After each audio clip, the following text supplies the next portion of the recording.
നമ്മൾ ഉടമ്പടിയുടെ വചന ധ്യാനങ്ങളാണ്. ഇതൊരു വചന പ്രഘോഷണമല്ല, മറിച്ച് വചനത്തിൻ്റെ ഒരു നമ്മളുടെ ജീവിത അനുഭവങ്ങളുടെ വചന പരിസരങ്ങളെ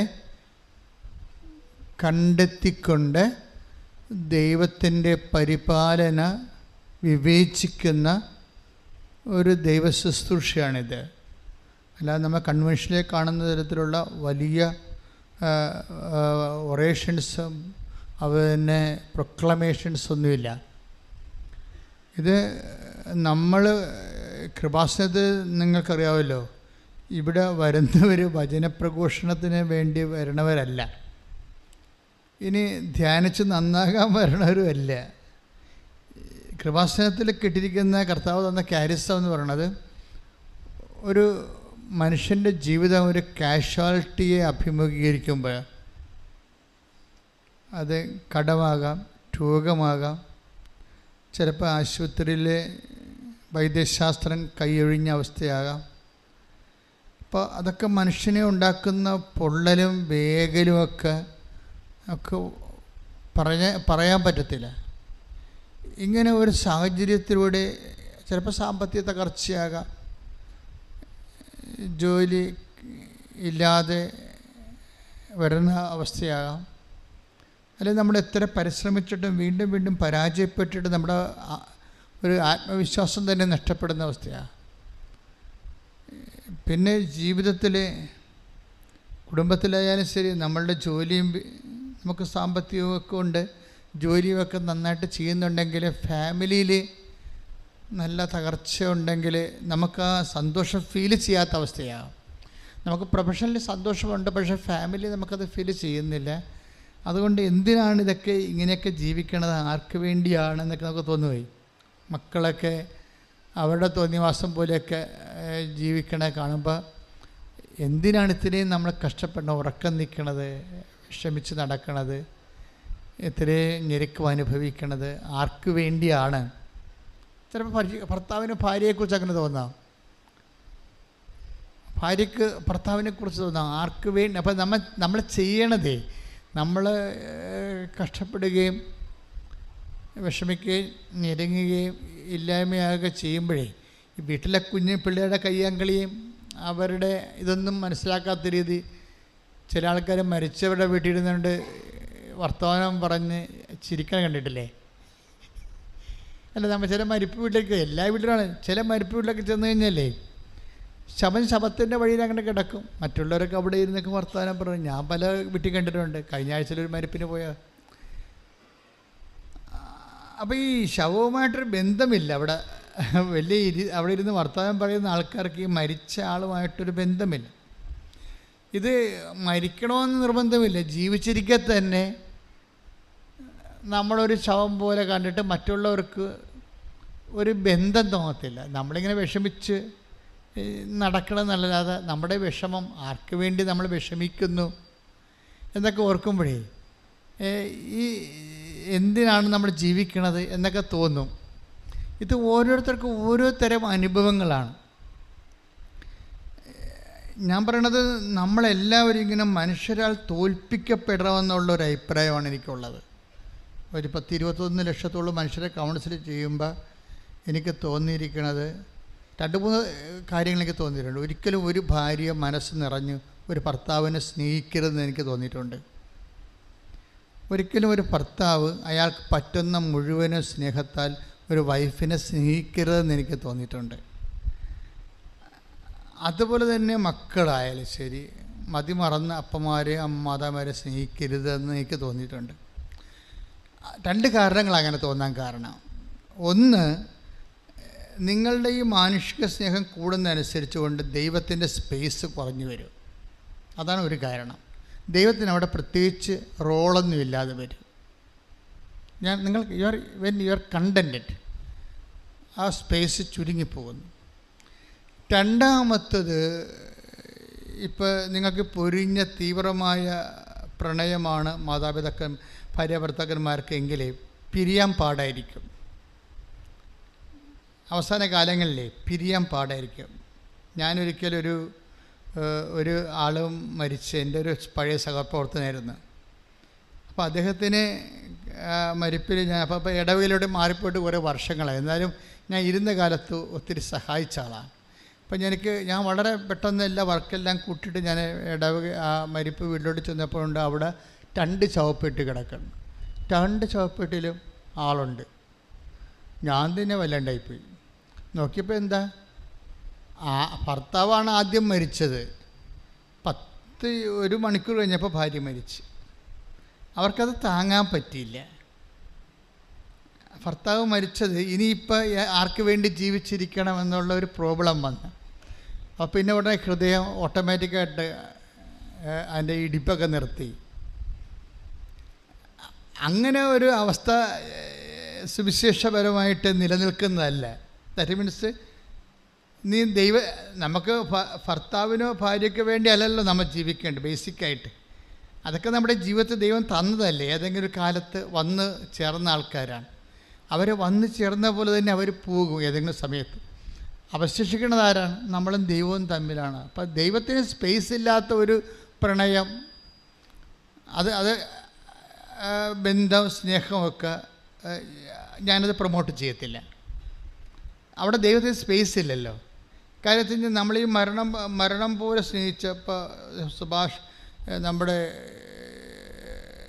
ഇതില്ലേ സോങ് ഓഫ് ദി സോങ്സിൽ 8-ാം അധ്യായത്തിലെ ഉത്തമഗീതത്തിൽ പറഞ്ഞ സ്നേഹം മരണത്തെപ്പോലെ ശക്തമാണ്. അപ്പോൾ മരണത്തെപ്പോലെ ശക്തമായ സ്നേഹത്തിൽ പലപ്പോഴും ദൈവത്തിനൊരു സ്പേസ് ഉണ്ടാകത്തില്ല.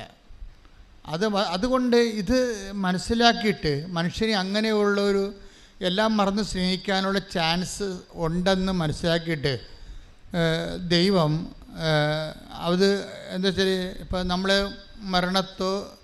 മരണം പോലെ തീവ്രമായൊരു സ്നേഹം ആണ് നിൻ്റെ ജീവിത പങ്കാളിയുടെ മക്കളോട് നിനക്കുള്ളതെന്ന് വിചാരിച്ചോ. അപ്പോൾ സ്വാഭാവികമായിട്ട് അവർക്ക് എന്തെങ്കിലും സംഭവിക്കുകയോ അവർ നഷ്ടപ്പെടുകയോ ഒക്കെ ചെയ്തു കഴിഞ്ഞാൽ നീ പിന്നെ ഭ്രാന്തന്മാരെ പോലെ നടക്കും. എല്ലാം ജീവിതത്തിലെല്ലാം തകർന്നു വന്ന് പറഞ്ഞ് നടക്കും. ഞാനൊരിടവക ചെന്നപ്പോൾ എല്ലാ ദിവസവും ഒരു 6 മണിയാകുമ്പോൾ ഒരു മനുഷ്യൻ കറുത്ത കോട്ടും കറുത്ത പാൻസും ഇട്ടുകൊണ്ട് സെമിത്തേരി വരും.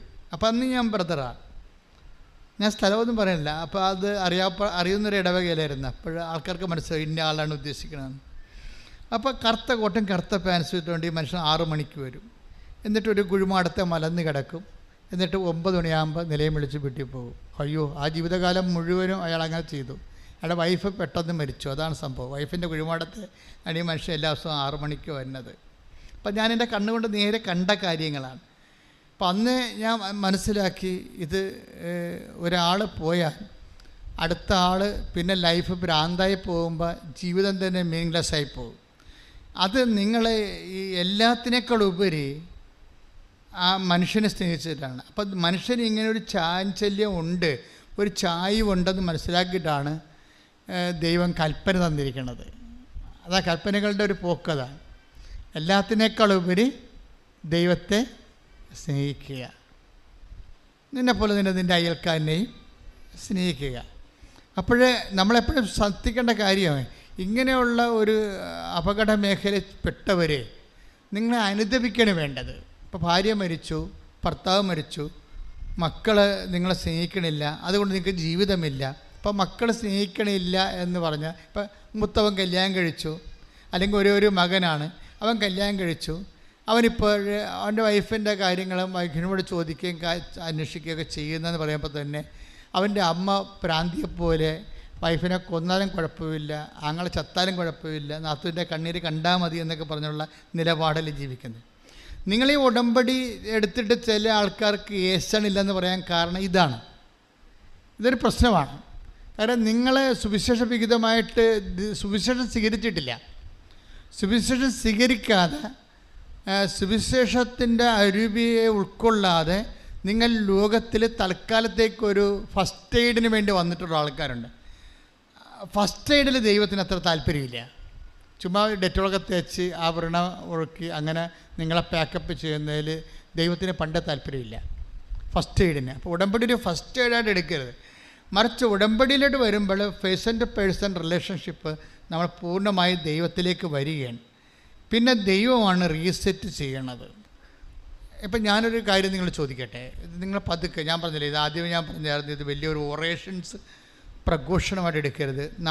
നമ്മൾ കടന്നു പോകുന്ന കാലാവസ്ഥകളെ സുവിശേഷ വിഹിതമായി അതിൻ്റെ വചന പരിസരം നോക്കിയിട്ട് സ്യൂട്ടബിളാക്കി എടുക്കുകയാണ് നമ്മൾ ചെയ്യണത്. വളരെ ശാസ്ത്രീയമായിട്ട് അത് സ്യൂട്ടബിളാക്കി. ഉടമ്പടിയുടെ ഒരു ബയോളജി അതാണ് ഉടമ്പടിയുടെ. ഇപ്പോൾ ഉദാഹരണത്തിന് ചിലപ്പോൾ ദൈവം തന്നെ കാലാവസ്ഥ, ഇപ്പം നമുക്കൊരു കുഴപ്പമില്ലാണ്ടിരിക്കുകയാണ്, ജോലിയുണ്ട്, വീടുണ്ട്, വിവാഹമുണ്ട്, മക്കളുണ്ട്, ഭാര്യയുണ്ട്, കുഞ്ഞുങ്ങളുണ്ട്, നല്ല ആഹാരം കിട്ടുന്നുണ്ട്, ബന്ധുക്കളുണ്ട്, നമ്മൾ പോകുന്നുണ്ട്, അഴിയത്തിൽ പങ്കെടുക്കുന്നു, നമ്മൾ അവിടെയൊക്കെ ചെല്ലുമ്പോൾ അവർ ഹീറോയാണ് എന്നൊക്കെ വിചാരിച്ചോ. നിങ്ങൾക്ക് വലിയ കുഴപ്പമൊന്നുമില്ല, യു ആർ നോട്ട് ട്രബിൾഡ്. അപ്പം നിങ്ങളുടെ ലൈഫ് ഇങ്ങനെ വളരെ കൂളായിട്ട് അങ്ങോട്ട് പോകുമ്പോൾ പിന്നെ ട്രബിൾ ഉണ്ടാക്കുന്നത് ആരാണ്? ഞാൻ ഇന്ന് വരെ കണ്ടിട്ടുള്ള ഏറ്റവും നല്ല ട്രബിൾ മേക്കർ ദൈവമാണ്. നിങ്ങളൊരു അപകട മേഖലയിൽ പോകുന്നത്, അത് എല്ലാം ഓക്കെ ആണെന്ന് വിചാരിച്ചോ. ബന്ധുക്കളുണ്ട്, സ്വന്തമുണ്ട്, ഭാര്യയാണ്, അതുപോലെ തന്നെ ജോലിയുണ്ട്, കുഞ്ഞുങ്ങളൊക്കെ സ്നേഹമുണ്ട്, അവർ നമ്മളെ പറഞ്ഞ് കേൾക്കുന്നുണ്ട്, അവർ പ്രാർത്ഥിക്കുന്നുണ്ട്, നിങ്ങൾക്ക് വരുമാനമുണ്ട്, എല്ലാം ഓക്കെ കൂളായിട്ട് പോവുകയാണ്. പക്ഷേ ദൈവം പറയും നിങ്ങൾക്ക് ഒരു കുറവുണ്ടെന്ന് പറഞ്ഞില്ലേ. അപ്പോൾ ദൈവം എപ്പോഴും ഉള്ള ഒരു കണ്ണുണ്ട് ദൈവത്തിന്. കുറവിലേ ദൈവം കണ്ണ് വെക്കത്തുള്ളൂ. ആ take the word of God ഒരു കുറവുണ്ട്. ശ്രുതിക്കട്ടെ ഹല്ലേലൂയ. ഹല്ലേലൂയ ഹല്ലേലൂയ ഹല്ലേലൂയ. യേശുവേ നന്ദി. ഹല്ലേലൂയ ഹല്ലേലൂയ ഹല്ലേലൂയ ഹല്ലേലൂയ. യേശുവേ ആരാധന ആരാധന ആരാധന ആരാധന. ഹല്ലേലൂയ ഹല്ലേലൂയ ഹല്ലേലൂയ ഹല്ലേലൂയ. മർക്കോസ് 10:21. മർക്കോസ് 10:21. യേശു സ്നേഹപൂർവം അവനെ കടാക്ഷിച്ചുകൊണ്ട് ഒരു യുവാവ് വന്ന് ചോദിച്ചതാണല്ലേ. അത് മൊത്തം എടുത്തേ, 10:20 എടുത്തേ. 10:20. അവൻ പറഞ്ഞു, ഗുരു, ചെറുപ്പം മുതൽ ഞാൻ ഇവയെല്ലാം പാലിക്കുന്നുണ്ട്. അവൻ്റെ പ്രശ്നം എന്താ? ഒരു യുവാവ് വന്ന് യേശുവിനോട് ചോദിക്കുകയാണ്, നിത്യജീവൻ പ്രാപിക്കാൻ ഞാൻ എന്ത് ചെയ്യണം? അപ്പോൾ അവൻ പറഞ്ഞു, ഞാൻ ഉടമ്പടി. അപ്പോൾ ഈശോ പറഞ്ഞു, നിയമത്തിൽ എന്താ എഴുതിയിരിക്കുന്നു? അപ്പോൾ അവൻ പറഞ്ഞു, നിൻ്റെ take the word of God. ചെറുപ്പം മുതലേ യേശു വഴിയിലേക്ക് ഇറങ്ങിയപ്പോൾ ഒരുവൻ ഓടി വന്ന് അവന്റെ മുമ്പിൽ മുട്ടുകുത്തി ചോദിച്ചു. മക്കളെ ഇത് പറഞ്ഞേ. യേശു വഴിയിലേക്ക് ഇറങ്ങിയപ്പോൾ ഒരുവൻ ഓടി വന്ന് മുട്ടുകുത്തി അവനോട് ചോദിച്ചു, നല്ലവനായ ഗുരു, നിത്യജീവൻ അവകാശമാക്കാൻ ഞാൻ എന്ത് ചെയ്യണം? യേശു അവനോട് ചോദിച്ചു, എന്തുകൊണ്ടാണ് നീ എന്നെ നല്ലവൻ എന്ന് വിളിക്കുന്നത്? ദൈവം ഒരുവനല്ലാതെ നല്ലവനായി ആരുമില്ല. പ്രമാണങ്ങൾ നിനക്കറിയാമല്ലോ. പതുക്കെ ഉടമ്പടിയിലോട്ട് വരിക. കണ്ട, പ്രമാണത്തെട്ട് തൊട്ട് കണ്ട, നിത്യജീവൻ പ്രാപിക്കാൻ ഞാൻ എന്ത് ചെയ്യണമെന്ന് പറയുമ്പോൾ അതിനെ കവനന്റുമായിട്ട് കണക്ട് ചെയ്യണം. കണ്ടില്ലേ? പ്രമാണങ്ങൾ നിനക്കറിയാമല്ലോ. എന്തൊക്കെയാണത്? കൊല്ലരുത്, വ്യഭിചാരം ചെയ്യരുത്, മോഷ്ടിക്കരുത്, കള്ളസാക്ഷ്യം നൽകരുത്, വഞ്ചിക്കരുത്, പിതാവിനെയും മാതാവിനെയും ബഹുമാനിക്കുക. അവൻ പറഞ്ഞു, ഗുരു, ചെറുപ്പം മുതൽ ഞാൻ ഇവയെല്ലാം പാലിക്കുന്നുണ്ട്. He is leading a covenantal life. അവനൊരു ഉടമ്പടി ജീവിതമാണ്. പ്രമാണങ്ങൾ അനുസരിച്ച് ജീവിക്കുന്ന എന്താണ്? ഒരു ഉടമ്പടി, ദൈവമായിട്ട് ചെയ്ത ഉടമ്പടി ജീവിതമാണ്. അപ്പോഴവൻ പറയുന്നു, ഞാനൊരു ഉടമ്പടി ജീവിതമാണ് കാഴ്ചവെക്കുന്നത്. നമ്മളും പലരും ഉടമ്പടി എടുത്തതല്ലേ, പുതുക്കിയതല്ലേ. അപ്പം അവൻ പറഞ്ഞത് എന്താണ്? ഞാൻ ചെറുപ്പം മുതൽ ഇതൊക്കെ പാലിക്കുന്നുണ്ട്, ഞാൻ ഒരു ഉടമ്പടി ജീവിതമാണ് ജീവിക്കുന്നത്. ഓക്കെ. അപ്പോഴെന്ത് പറഞ്ഞു? യേശു സ്നേഹപൂർവം അവനെ കടാക്ഷിച്ചുകൊണ്ട് പറഞ്ഞു. ഉടമ്പടി ജീവിതം ജീവിച്ച കർത്താവിന് നിങ്ങളോട് സ്നേഹം ഉണ്ടാവുന്ന ഉറപ്പല്ലേ? സ്നേഹപൂർവ്വമാണല്ല. ചിലപ്പോഴത്തൊക്കെ ഈശോ കോപത്തോടെ വീക്ഷിച്ചെന്ന് പറയും അല്ലെ. കൈ സൂക്ഷിച്ച് പോയവനെ സുഖപ്പെടുത്തുന്ന സമയത്ത് സാപത്തിൽ ഇത് ചെയ്യരുത്, വേറെ ദിവസം വേണമെങ്കിൽ എന്നാ വേണമെങ്കിൽ ചെയ്തോളാൻ വേണ്ടി സാപത്ത് അധികാരി സിനഗോഗ് അധികാരി പറയുമ്പോഴേ യേശു അവനെ കോപത്തോടെ വീക്ഷിച്ചെന്നാണ് പറയണത്. പക്ഷേ ഇവിടെ അങ്ങനെയല്ല. കവനൻ്റ് ചെയ്ത് ജീവിക്കുന്ന, ഉടമ്പടി ചെയ്ത് ജീവിക്കുന്നവനെ പുതുക്കിയവനോടും ഉടമ്പടി എടുത്തവനോടും യേശു സ്നേഹത്തോടെ, അത് നിങ്ങൾക്കും എനിക്കും ഉള്ള ഒരു മോട്ടമാണ്. എന്താണ്? ഒന്ന് വായിച്ചത്. യേശു സ്നേഹപൂർവം അവനെ കടാക്ഷിച്ചുകൊണ്ട് പറഞ്ഞു, നിനക്ക് ഒരു കുറവുണ്ട്. ഇതാണ് പ്രോബ്ലം. ഇപ്പം കവനൻ്റൽ ലൈഫ് ആണെങ്കിലും ദൈവം നോക്കണത് എന്താണ്? അടുത്ത കുറവ് എന്താണ്? ഇതാണ് പ്രശ്നം. നമ്മൾ we are leading a covenantal sincere life, but Jesus is looking for another fault. ഇനി വേറെ എന്തെങ്കിലും കുറവുണ്ടോ? മനസ്സിലായില്ലേ? ഓരോ ആൾക്കാരും ഉടമ്പടി പുതുക്കുമ്പോൾ കുറവുകൾ ഇതുപോലെ നോക്കിക്കൊണ്ടേയിരിക്കണം. ആസ് യൂഷ്വൽ നമ്മൾ ഉടമ്പടി പുതുക്കുമ്പോൾ ഞങ്ങൾ ഒരു ചാർട്ട് നിങ്ങൾക്ക് തന്നിട്ടുണ്ട്. എന്താണ് തന്നിരിക്കുന്നത്? Clap your hands and sing the law. 45-ാം സങ്കീർത്തനത്തിലെ clap, Christian life assessment paper. ഈ അസസ്മെൻ്റ് അനുസരിച്ചുകൊണ്ട് നമുക്ക് സ്വാഭാവികമായിട്ട് ഒരു നോർമൽ അസസ്മെൻറ്റ് നടക്കുന്നുണ്ട്. പലരും അതനുസരിച്ച് തന്നെയാണ് ജീവിക്കുന്നത്. പക്ഷേ ഇങ്ങനെ അസസ്മെൻറ്റ് നമ്മളുടെ 10% അസസ്മെൻറ്റ് കറക്റ്റാണെന്ന് പറഞ്ഞ് നിങ്ങൾക്ക് അറിയാമല്ലോ, ആ അസസ്മെൻറ്റിൽ തന്നെ ഒരു 65% മാർക്ക് കൂടുതൽ, 70 മാർക്ക് കൂടുതൽ ആർക്കും കിട്ടണില്ല. 70 മാർക്കിൽ കൂടുതൽ അസസ്മെൻറ്റിന് കിട്ടണില്ല. നിങ്ങൾ നോക്കിയാൽ മതി. അപ്പോൾ 70 മാർക്ക് കിട്ടുന്നവർ, ഞങ്ങളെ സംബന്ധിച്ചിടത്തോളം ഞങ്ങളുടെ സ്റ്റാൻഡേർഡ് ഓഫ് റെഫറൻസിൽ നിങ്ങൾ 90 മാർക്കുണ്ട്. പക്ഷേ we are not giving it. നിങ്ങളങ്ങനെ പെട്ടെന്ന് കയറി നിങ്ങൾക്കുറിച്ച് ആവശ്യമില്ലാത്ത കോൺഫിഡൻസ് ഉണ്ടാകാതിരിക്കാൻ വേണ്ടി മാർക്ക് പിടിച്ചാണ് ഇടണത്. പക്ഷേ അങ്ങനെ നിങ്ങൾക്ക് 90 മാർക്ക് തന്നെന്ന് വിചാരിച്ചോ? നിങ്ങളുടെ ക്രിസ്ത്യൻ അസസ്മെൻ്റൽ ജീവിതത്തിൽ വി ആർ സോ സാറ്റിസ്ഫൈഡ് എന്നും പറഞ്ഞുകൊണ്ട് നിങ്ങൾക്ക് 90 മാർക്ക് തന്നെന്ന് വിചാരിച്ചോ? പക്ഷേ അപ്പോഴും ജീസസിൻ്റെ മൈൻഡ് സെറ്റ് അങ്ങനെയല്ല. അടുത്ത കുറവ് എന്താണെന്ന് നോക്കൂ. നിനക്ക് ഒരു കുറവുണ്ട്. ഈശോ പറഞ്ഞു കേട്ടില്ല? നിനക്കൊരു കുറവുണ്ട്. പോയി ഒന്ന് പറഞ്ഞു. നിനക്കൊരു കുറവുണ്ട്. പോയി നിനക്കുള്ളതെല്ലാം വിറ്റ് ദരിദ്രർക്ക് കൊടുക്കുക. അപ്പോൾ സ്വർഗത്തിൽ നിനക്ക് നിക്ഷേപമുണ്ടാകും. പിന്നെ വന്ന് ഈ കുറവെന്ന് പറയണത് സ്വർഗത്തിലെ നിക്ഷേപം കണ്ടുകൊണ്ട് വേണം. ഒരു പരിധി കഴിഞ്ഞാൽ പിന്നീട് സ്വർഗത്തിലെ നിക്ഷേപം കണ്ടുകൊണ്ട് വേണം നമ്മൾ നമ്മുടെ മൂവ്മെൻറ്റ് ചെയ്യാൻ. സ്വർഗത്തിൽ നിനക്ക് നിക്ഷേപം ഉണ്ടാകും. അടുത്ത വായിച്ചേ. പിന്നെ വന്ന് എന്നെ അനുഗമിക്കുക. ഇത് ബേസിക്കായിട്ട് നമുക്കറിയാം. സുവിശേഷം ഈ പൂച്ചയെ പിടിച്ച് എങ്ങനെ എറിഞ്ഞാലും 4 കാലേ വന്ന് ലാൻഡാവും അല്ലേ?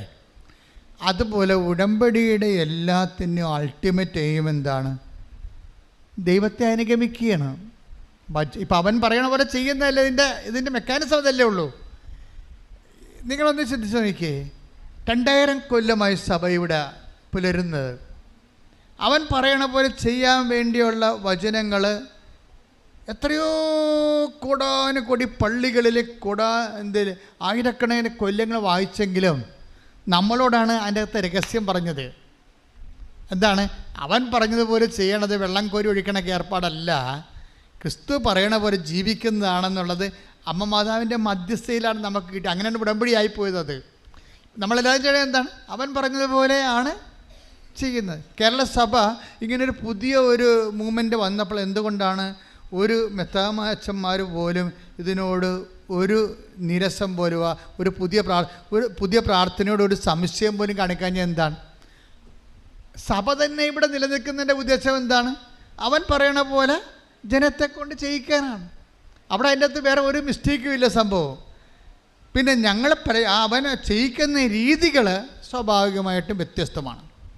ചെയ്യിക്കുന്ന രീതികളിൽ ഉപയോഗിച്ചിരിക്കുന്ന മെത്തേഡുകൾ വ്യത്യാസമാണ്. മെത്തേഡ് പക്ഷേ ഇറ്റ് ഈസ് ബിബ്ലിക്കൽ, പക്കാ ബിബ്ലിക്കലാണ്. ഇപ്പോൾ ഉപ്പായാലും അതുപോലെ തന്നെ തിരിയായാലും, ഇപ്പം ഈവൻ ദ ഗ്രീൻ കളർ. ഇപ്പം ഐസയ എടുത്ത മോളെ, ഐസയല്ല, ഹെബ്രായർ 9:4 എടുത്ത് ശ്രുതികട്ടെ.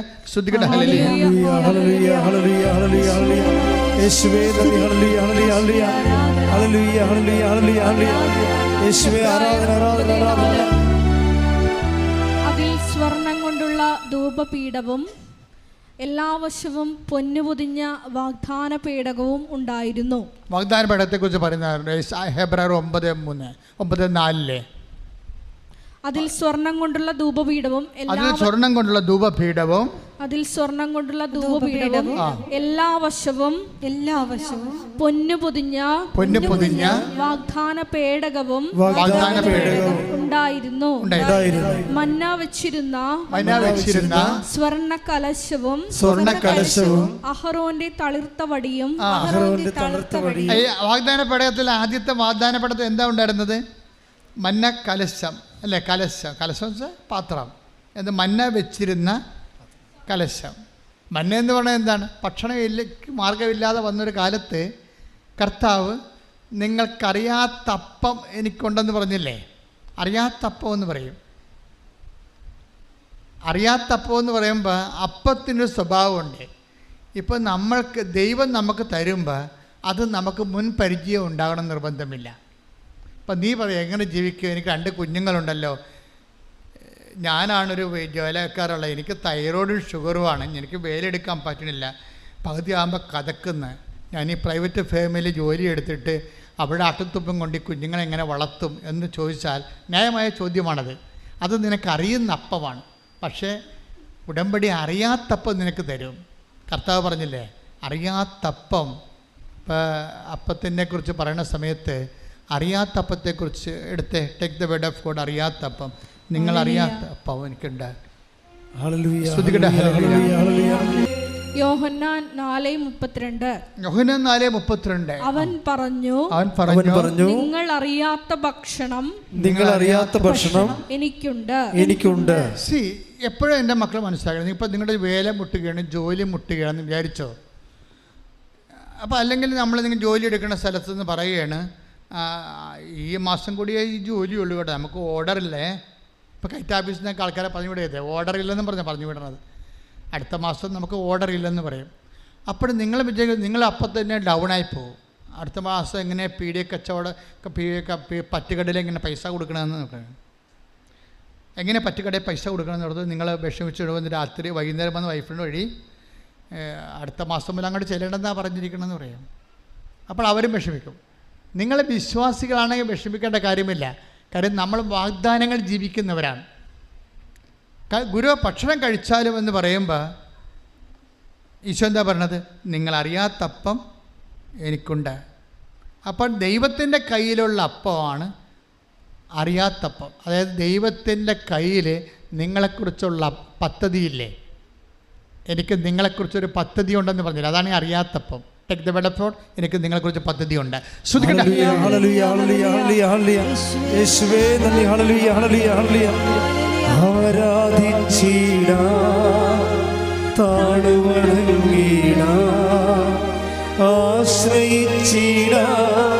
ദിവ്യകാരുണ്യത്തെ ആരാധിച്ചിടാം,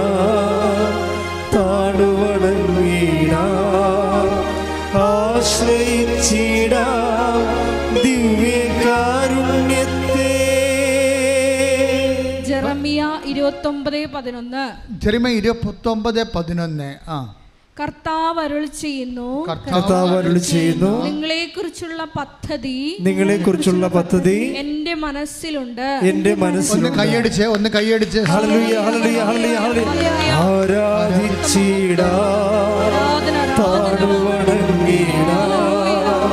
ആശ്രയിച്ചിടാം ദിവ്യകാരുണ്യത്തെ ആരാധിച്ചിടാം, താണുവണങ്ങിടാം, ആശ്രയിച്ചിടാം ദിവ്യകാരുണ്യത്തെ. പരിശുദ്ധ പരമദിവ്യകാരുണ്യത്തിന് ആരാധനയും സ്തുതിയും പുകഴ്ചയും ഉണ്ടായിരിക്കും. അപ്പോൾ എന്ത് സംഭവം എന്ന് വെച്ചാൽ ഈശോ പറഞ്ഞു നിങ്ങൾക്കറിയാത്തപ്പം എനിക്കുണ്ട് എന്ന് പറഞ്ഞു അല്ലേ? ഈ അറിയാത്തപ്പം തന്നെയായിരുന്നു ആകാശത്തിലെ മന്ന. ആകാശത്തിലെ മന്ന എന്ന് പറഞ്ഞ പിതാക്കന്മാർ ഭക്ഷിച്ചില്ലേ? Take the word of God. ആകാശത്തിലെ മന്ന. ശ്രദ്ധിക്കട്ടെ. ഹല്ലേലൂയ ഹല്ലേലൂയ ഹല്ലേലൂയ. യേശുവേ നന്ദി. ഹല്ലേലൂയ ഹല്ലേലൂയ ഹല്ലേലൂയ. യേശുവേ ആരാധന ആരാധന ആരാധന ആരാധന ആരാധന. ഹല്ലേലൂയ ഹല്ലേലൂയ ഹല്ലേലൂയ. ദിവ്യകാരുണ്യത്തിൻ മുൻപിൽ മാറാത്ത ദുഃഖങ്ങളില്ല. ദിവ്യകാരുണ്യത്തിൻ മുൻപിൽ തീരാത്ത ദുരിതങ്ങളില്ല. ദിവ്യകാരുണ്യത്തിൻ മുൻപിൽ ഉണങ്ങാത്ത മുറിവുകളില്ല. ദിവ്യകാരുണ്യത്തിൻ മുൻപിൽ തോരാത്ത കണ്ണുനീരില്ല. ആരാധിച്ചിടാം, താഴ്വണങ്ങിടാം, ആശ്രയിച്ചിടാം ദിവ്യകാരുണ്യത്തെ. പരിശുദ്ധ പരമ ദിവ്യകാരുണ്യത്തിന് എന്നേരവും ആരാധനയും സ്തുതിയും പുകഴ്ചയും ഉണ്ടായിരിക്കട്ടെ. പുറപ്പാട് 16, 14, 15. പുറപ്പാട് 16-ാം അധ്യായം 14, 15 വചനങ്ങൾ.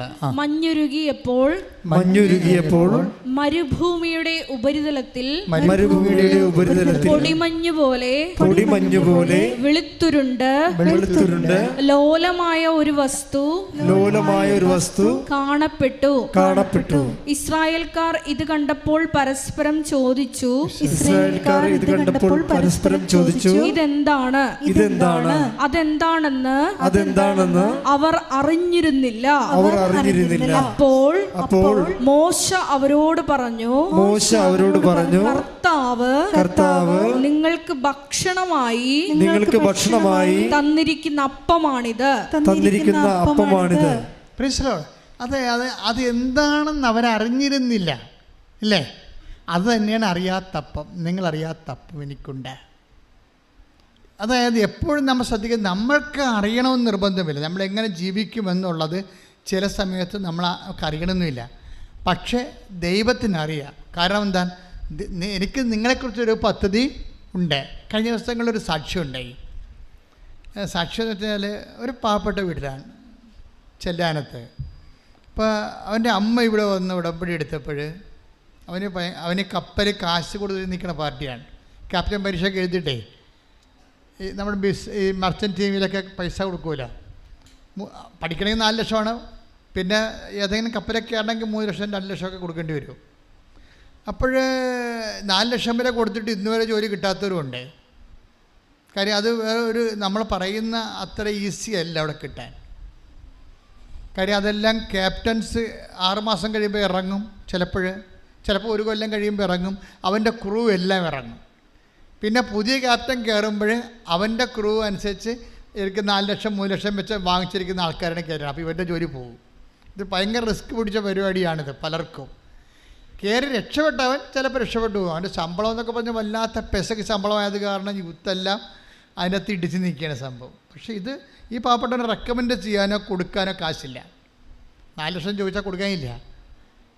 അപ്പോഴങ്ങനെ അവൻ്റെ അമ്മ ഉടമ്പടി ചെയ്തപ്പോൾ മാതാവ് പൈസ ആദ്യം മേടിക്കാത്ത ഒരു ഷിപ്പിലെ ക്യാപ്റ്റന് ലിങ്ക് കിട്ടി. പൈസ ആദ്യം അത് വളരെ കുറച്ച് പൈസ മേടിച്ചിട്ട് ഇവൻ പെട്ടെന്ന് ഷിപ്പിൽ കയറിക്കഴിഞ്ഞപ്പോൾ പക്ഷെ അവിടെ ചെന്നപ്പോൾ ഒരു പ്രശ്നം. എന്താണ് പ്രശ്നം? കഴിഞ്ഞ ദിവസത്തെ ഈ ആഴ്ച നടന്ന സാക്ഷ്യമാണ്. ഞാൻ അപ്പോൾ ചെയ്തിട്ടുണ്ട്, നിങ്ങൾ നോക്കിയാൽ മതി. അവിടെ ചെന്നപ്പോൾ ഈ പറഞ്ഞ പോലെ ഒരു മനുഷ്യനെ അവിടെ പരിചയമില്ല. കാശ് വാങ്ങി ഇവനെ കയറ്റിയ ആൾ കപ്പലിലില്ല. കപ്പലുള്ളത് വേറെ ആൾക്കാരാണ്, പക്ക ഹിന്ദിക്കാരാണ് മുഴുവനും.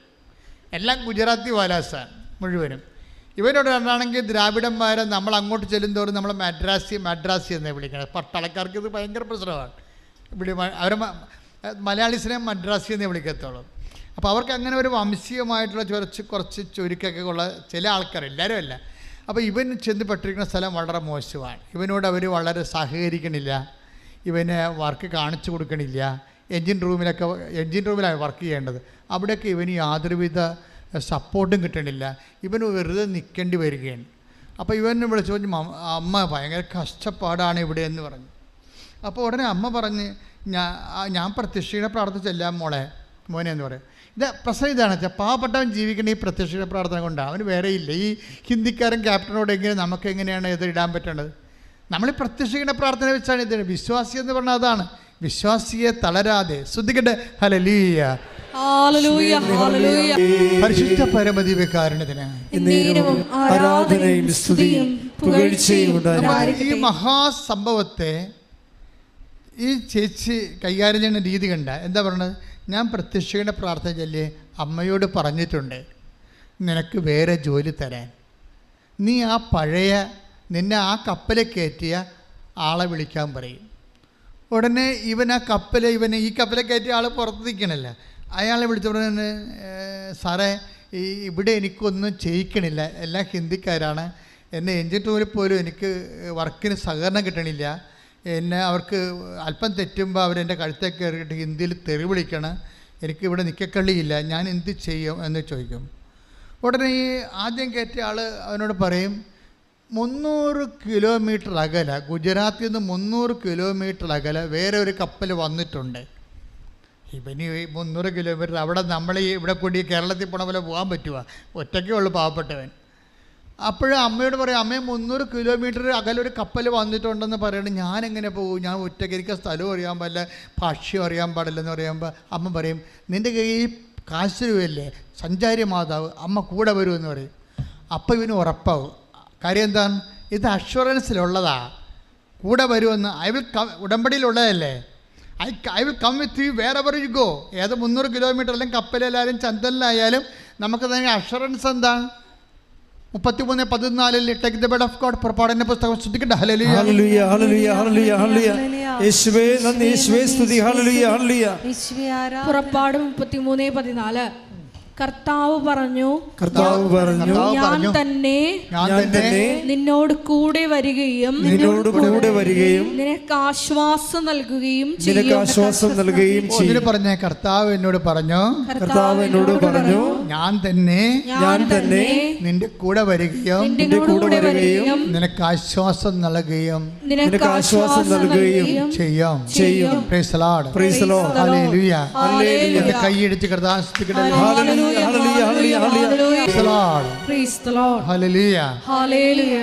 ഒറ്റക്ക് സഞ്ചാരി മാതാവിനെ കൊണ്ട് പ്രാർത്ഥിച്ച് 300 കിലോമീറ്റർ അകലെ ഉള്ള തുറമുഖത്തേക്ക് പോകും.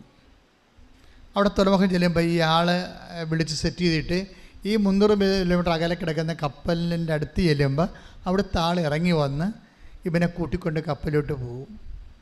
കപ്പലിലോട്ട് പോകുമ്പോഴുണ്ട് അവിടെ എല്ലാവരും ഹിന്ദിക്കാരാണ്, 3 മലയാളികളേ ഉള്ളൂ. പക്ഷേ എല്ലാവർക്കും ഇവനോട് ഭയങ്കര സ്നേഹം. കാലാവസ്ഥ പെട്ടെന്ന് മാറ്റും ദൈവം. നമുക്കറിയാമില്ല, അപരിചിതനായാലും വിദൂരസ്ഥരായാലും സമീപസ്ഥരാക്കുന്നതാണ് ക്രിസ്തുവിൻ്റെ ചൈതന്യം.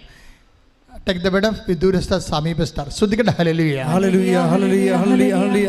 യേശുവേ നന്ദി, യേശുവേ സ്തുതി. ഹല്ലേലൂയ. ഹല്ലേലൂയ. ഹല്ലേലൂയ. ഹല്ലേലൂയ. ഹല്ലേലൂയ. യേശുവേ ആരാധന, ആരാധന, ആരാധന. യേശുവേ നന്ദി, ആരാധന, ആരാധന.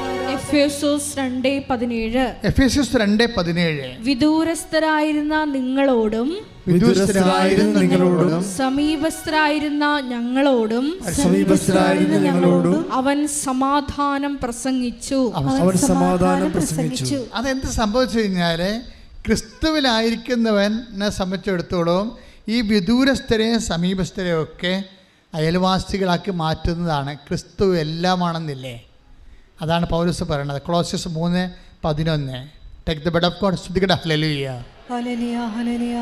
കൊളോസ്യൻസ് 3:11 ഇവിടെ ഗ്രീക്കുകാരനെന്നോ യഹൂദനെന്നോ പരിച്ഛേദിതനെന്നോ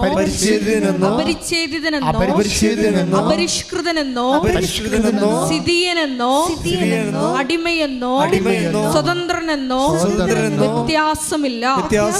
പിന്നെയോ ക്രിസ്തു എല്ലാമാണ്, എല്ലാവരിലുമാണ്. ക്രിസ്തു എല്ലാമാണ്, എല്ലാവരിലും. ക്രിസ്തു എല്ലാമാണ്, എല്ലാവരിലുമാണെന്ന് കൊളോസ്യസ് 3:11 പറയണത്. ദാറ്റ് മീൻസ് ക്രിസ്തു എല്ലാവരിലുമാണ്. അതിൻ്റെ അകത്ത് എന്താണ്? പാഴ്സീസ് ഉണ്ട്, ഗുജറാത്തീസ് ഉണ്ട്, മലയാളീസ് ഉണ്ട്. ക്രിസ്തു എല്ലാവരിലുമാണ്.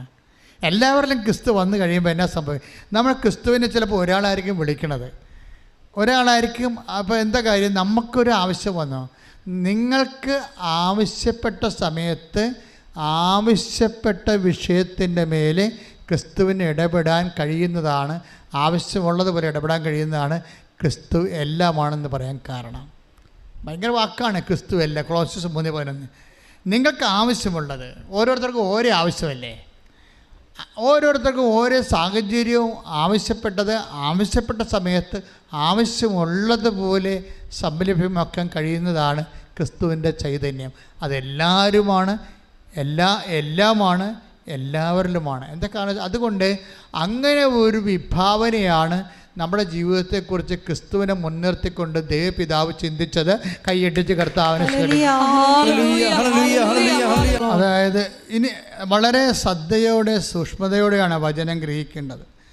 വചനത്തെ നിങ്ങൾ സ്നേഹിച്ചില്ലെങ്കിൽ വചനം നിങ്ങളുടെ അടുക്കിലേക്ക് വരത്തില്ല. നിങ്ങളവർക്ക് ഇത് കഴിയുമ്പോൾ വേറെ എന്തോ സംഭവിക്കുമെന്ന് പറഞ്ഞിരിക്കരുത്. ഇതാണ് സംഭവിക്കേണ്ടത്. ക്രിസ്തുവിനെ നിങ്ങൾ സ്വീകരിക്കുന്നതാണ് സംഭവിക്കേണ്ടത്. ഇപ്പം ഇവൻ്റെ സംഭവം തന്നെ എന്താണ്? അതിൻ്റെ അകത്ത് ഒരു മലയാളിക്ക് ഇവനോട് വല്ലാത്ത സ്നേഹം. അവൻ ദൈവസ്നേഹമുള്ളവനാണ്. അവൻ ഞായറാഴ്ച കൊണ്ടുപോയിട്ട് ക്യാബിനിൽ കൊണ്ടുപോയിട്ട് ഇൻ്റർനെറ്റ് എടുത്തിട്ട് മുട്ടയിൽ നിന്ന് കുർബാന കാണുന്നവനാണ് ഓൺലൈനിൽ. കണ്ട കാര്യങ്ങൾ പോകണ്ടല്ലേ? ആ മലയാളി ഇവനേക്കാൾ ഭക്തനാണ്, കർത്താവുമായിട്ട് ബന്ധമുള്ളവനാണ്. അവൻ ഞായറാഴ്ച ഈ കടലിൽ ഞായറാഴ്ച തിങ്കളാഴ്ച ഒന്നും അറിയത്തില്ലല്ലോ. അപ്പോൾ ഞായറാഴ്ച പോയിട്ട് അവൻ്റെ ക്യാബിനിൽ പോയിട്ട് ഇൻ്റർനെറ്റ് ഓൺ ചെയ്തിട്ട് ഓൺലൈനിൽ മുട്ടയിൽ നിന്ന് കുർബാന കാണുന്നവനാണ്. ഓക്കെ, അതായത് ക്രിസ്തു ഒരു വ്യക്തികളിൽ ജീവിക്കുമ്പോൾ ദൈവം നിങ്ങളെ കൊണ്ട് എത്തിക്കണ തുറമുഖം കണ്ടില്ലേ? ആ സാധു എന്താ പറഞ്ഞത്? എനിക്ക് 300 കിലോമീറ്റർ ഒറ്റയ്ക്ക് സഞ്ചരിക്കണ്ടേ? അപ്പോൾ അവൻ്റെ പ്രശ്നം അവൻ ഉടനെ സങ്കടപ്പെട്ട് പറയുമ്പോൾ ആ സങ്കടത്തിന് എന്ത് സുന്ദരമായ ഒരു പരിഹാരമാണ് ഉണ്ടായിരിക്കുന്നത്. അവന് ശമ്പളം കൂടി, നല്ല ക്രൂസിനെ കിട്ടി, ദൈവവിശ്വാസമുള്ളവരെ കിട്ടി, എല്ലാം സകല വാഗ്ദാനങ്ങളുമാണ്. എന്തെല്ലാം വാഗ്ദാനങ്ങൾ മനുഷ്യന് ദൈവം കൊടുത്തിട്ടുണ്ടോ അതെല്ലാം ഇതിനകത്തുള്ളതാണ്. ഐ വിൽ റീഇൻസ്റ്റേറ്റ് യു എന്നൊക്കെ പറയുന്ന പോലെ. ഇപ്പം നമ്മൾ എവിടെ നിന്നാണ് ഇപ്പം 2 കൊറിന്തോസ് 1:20 take the word of God. സകല വാഗ്ദാനങ്ങൾ 2 കൊറിന്തോസ് 1:20 ദൈവത്തിന്റെ സകല വാഗ്ദാനങ്ങളും പറഞ്ഞ ഇടിമുഴക്കം പോലെ ദൈവത്തിന്റെ സകല വാഗ്ദാനങ്ങളും ക്രിസ്തുവിൽ അതേ എന്ന് തന്നെ. അപ്പൊ ക്രിസ്തുവിൽ നോ ഇല്ലെന്ന് മനസ്സിലായില്ലേ? ക്രിസ്തുവിൽ എന്താണെന്ന്? ക്രിസ്തുവിൽ അതേ ഉള്ളൂ, ക്രിസ്തുവിൽ നോ ഇല്ല. ക്രിസ്തുവിൽ നോ ഇല്ലാത്തത് കൊണ്ടാണ് അമ്മ രക്ഷപ്പെട്ടതെന്ന് ഞാൻ പറയത്തുള്ളൂ. മനസ്സിലായില്ലേ? ഒന്ന് പറഞ്ഞ സകല വാഗ്ദാനങ്ങളും ക്രിസ്തുവിൽ അതേ തന്നെ. അല്ലേ? അപ്പൊ ക്രിസ്തുവിൽ യേശേ ഉള്ളൂ, നോ ഇല്ല. ഉറപ്പല്ലേ? അതുകൊണ്ട് നോ പറഞ്ഞെങ്കിലും അത് സിറ്റുവേഷൻസിൻ്റെ സീരിയസ്നെസ് അമ്മ മനസ്സിലാക്കി. എനിക്ക് കാനായിലെ കല്യാണത്തിൽ അവർക്ക് വീഞ്ഞില്ലെന്ന് പറഞ്ഞില്ലേ? നോ എന്നാണല്ല പറഞ്ഞത് അമ്മ. അവർക്ക് വീഞ്ഞ് ഇല്ല, നോ അല്ലേ? അവർക്കില്ല. അപ്പം അമ്മയുടെ ഈശോ എന്താ പറയണത്? എനിക്ക് നിനക്കും എന്ത്, എൻ്റെ സമയം ഇനിയും സമാഗതമായിട്ടില്ലല്ലോ. അപ്പോൾ ഇല്ലാത്തതിൻ്റെ പ്രോബ്ലം ഉണ്ട്. പക്ഷേ അമ്മയ്ക്കത് മനസ്സിലാകും. അമ്മയാണ് ക്രിസ്തുവിനെ ആദ്യം മനസ്സിലാക്കിയത്. ഇപ്പം ഇങ്ങനെ പറയുന്നുണ്ടെങ്കിലും ക്രിസ്തുവിൽ നോ ഇല്ലെന്ന് അമ്മയ്ക്കറിയാം. എന്താ കാര്യം? എത്രയോ വർഷം അമ്മയാണ് ആദ്യം മനസ്സിലാക്കിയത്. സകല വാഗ്ദാനങ്ങളും ക്രിസ്തുവിൽ അതേ എന്ന് തന്നെയാണ്. യേശു മാത്രമേ ഉള്ളൂ, നോ ഇല്ലെന്ന് അമ്മയാണ് ആദ്യം മനസ്സിലാക്കിയത്. അതുകൊണ്ട് അമ്മയുടെ സ്റ്റാൻഡെല്ലാം കണ്ട് നിൽക്കുകയാണ്. നിന്നപ്പോൾ എന്താണ്? യേശു വരാൻ തുടങ്ങി. കാര്യമുണ്ടാ? ക്രിസ്തുവിന് അങ്ങനെ നോ പറയാൻ പറ്റത്തില്ല. നിൻ്റെ ജോലി, വീട്, വിവാഹം, നിൻ്റെ കുഞ്ഞു കാര്യമായാലും ശരി, ക്രിസ്തുവിന് നോ പറയാൻ പറ്റത്തില്ല. കാര്യം സകല വാഗ്ദാനങ്ങളുമാണ്. ഇതൊക്കെ ക്രിസ്തുവിനോട് പറയാൻ പറ്റുമോ? ഇപ്പോൾ ഒരു ദിവസം ഒരു അമ്മ ചേച്ചിയുടെ സാക്ഷ്യം പറഞ്ഞു. അപ്പോൾ അവരുടെ 1 മാസമായിട്ട് ബ്ലീഡിങ്ങാണ്. ഈ ബ്ലീഡിങ്ങൊക്കെ എങ്ങനെയാണ് ക്രിസ്തുവിനോട് പറയണമെന്നുള്ളതാണ് അവർക്ക് അത്ര ക്രിസ്തുവിനെക്കുറിച്ച് അറിയത്തുള്ളൂ. ഇതൊക്കെ എങ്ങനെ പറയും? 1 മാസമായിട്ട് ബ്ലീഡിങ് മാറണില്ല. ഇവർക്കാണെങ്കിൽ ഭയങ്കര ചമ്മൽ. വീട്ടിൽ പറയാനും പ്രശ്നമാണ്. വീട്ടിൽ പറഞ്ഞാൽ ആശുപത്രി പറയാം, ആശുപത്രി പറഞ്ഞാൽ പിന്നെ യൂട്രസ് ഓപ്പറേഷൻ പറയും. ഇവർക്ക് ഇതൊക്കെ പേടിയാണ്. അതാണ് പ്രശ്നം. വീട്ടിൽ പറയാത്ത കാര്യം ഇവർക്ക് യൂട്രസ് ഓപ്പറേഷൻ പറയും. യൂട്രസ് ഇറങ്ങി വരണം, അവർക്ക് ഫീൽ ചെയ്യുന്നുണ്ട്. അതാണ് ബ്ലീഡിങ് നിൽക്കാത്തത്. പക്ഷേ ഉടമ്പടി എടുത്ത് തൈലം തേച്ച് കഴിഞ്ഞപ്പോഴുണ്ട് ഇങ്ങനെ ഹെയർ ബ്രേക്ക് ഇട്ട പോലെ ഈ ബ്ലീഡിങ് നിൽക്കും. സാക്ഷ്യം യൂട്യൂബിൽ കിടപ്പുണ്ട്, നോക്കിയാൽ മതി. സകല വാഗ്ദാനങ്ങളും, നിൻ്റെ രക്തസ്രാവം, നിൽക്കാത്ത രക്തസ്രാവം പോലും ക്രിസ്തുവിൽ അതേ തന്നെയാണ്. കൈയിട്ടിച്ച്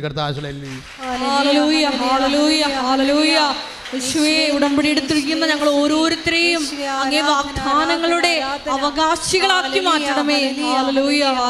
ഇതിന് വരുന്ന വിഷയം എന്ന് മനസ്സിലായില്ലേ? ഇപ്പൊ 2 Corinthians 1:20 ഏറ്റു പറഞ്ഞ സകല വാഗ്ദാനങ്ങളും ക്രിസ്തുവിൽ അതേ തന്നെയാണ്. എന്ന് വെച്ചാൽ ദൈവ പൈതലെ, നിന്നോടും എന്നോടും വചനം എന്താണ് പറയണത്? ക്രിസ്തുവിനോട് എന്തും ചോദിക്കാൻ. കൈയിട്ടിച്ച്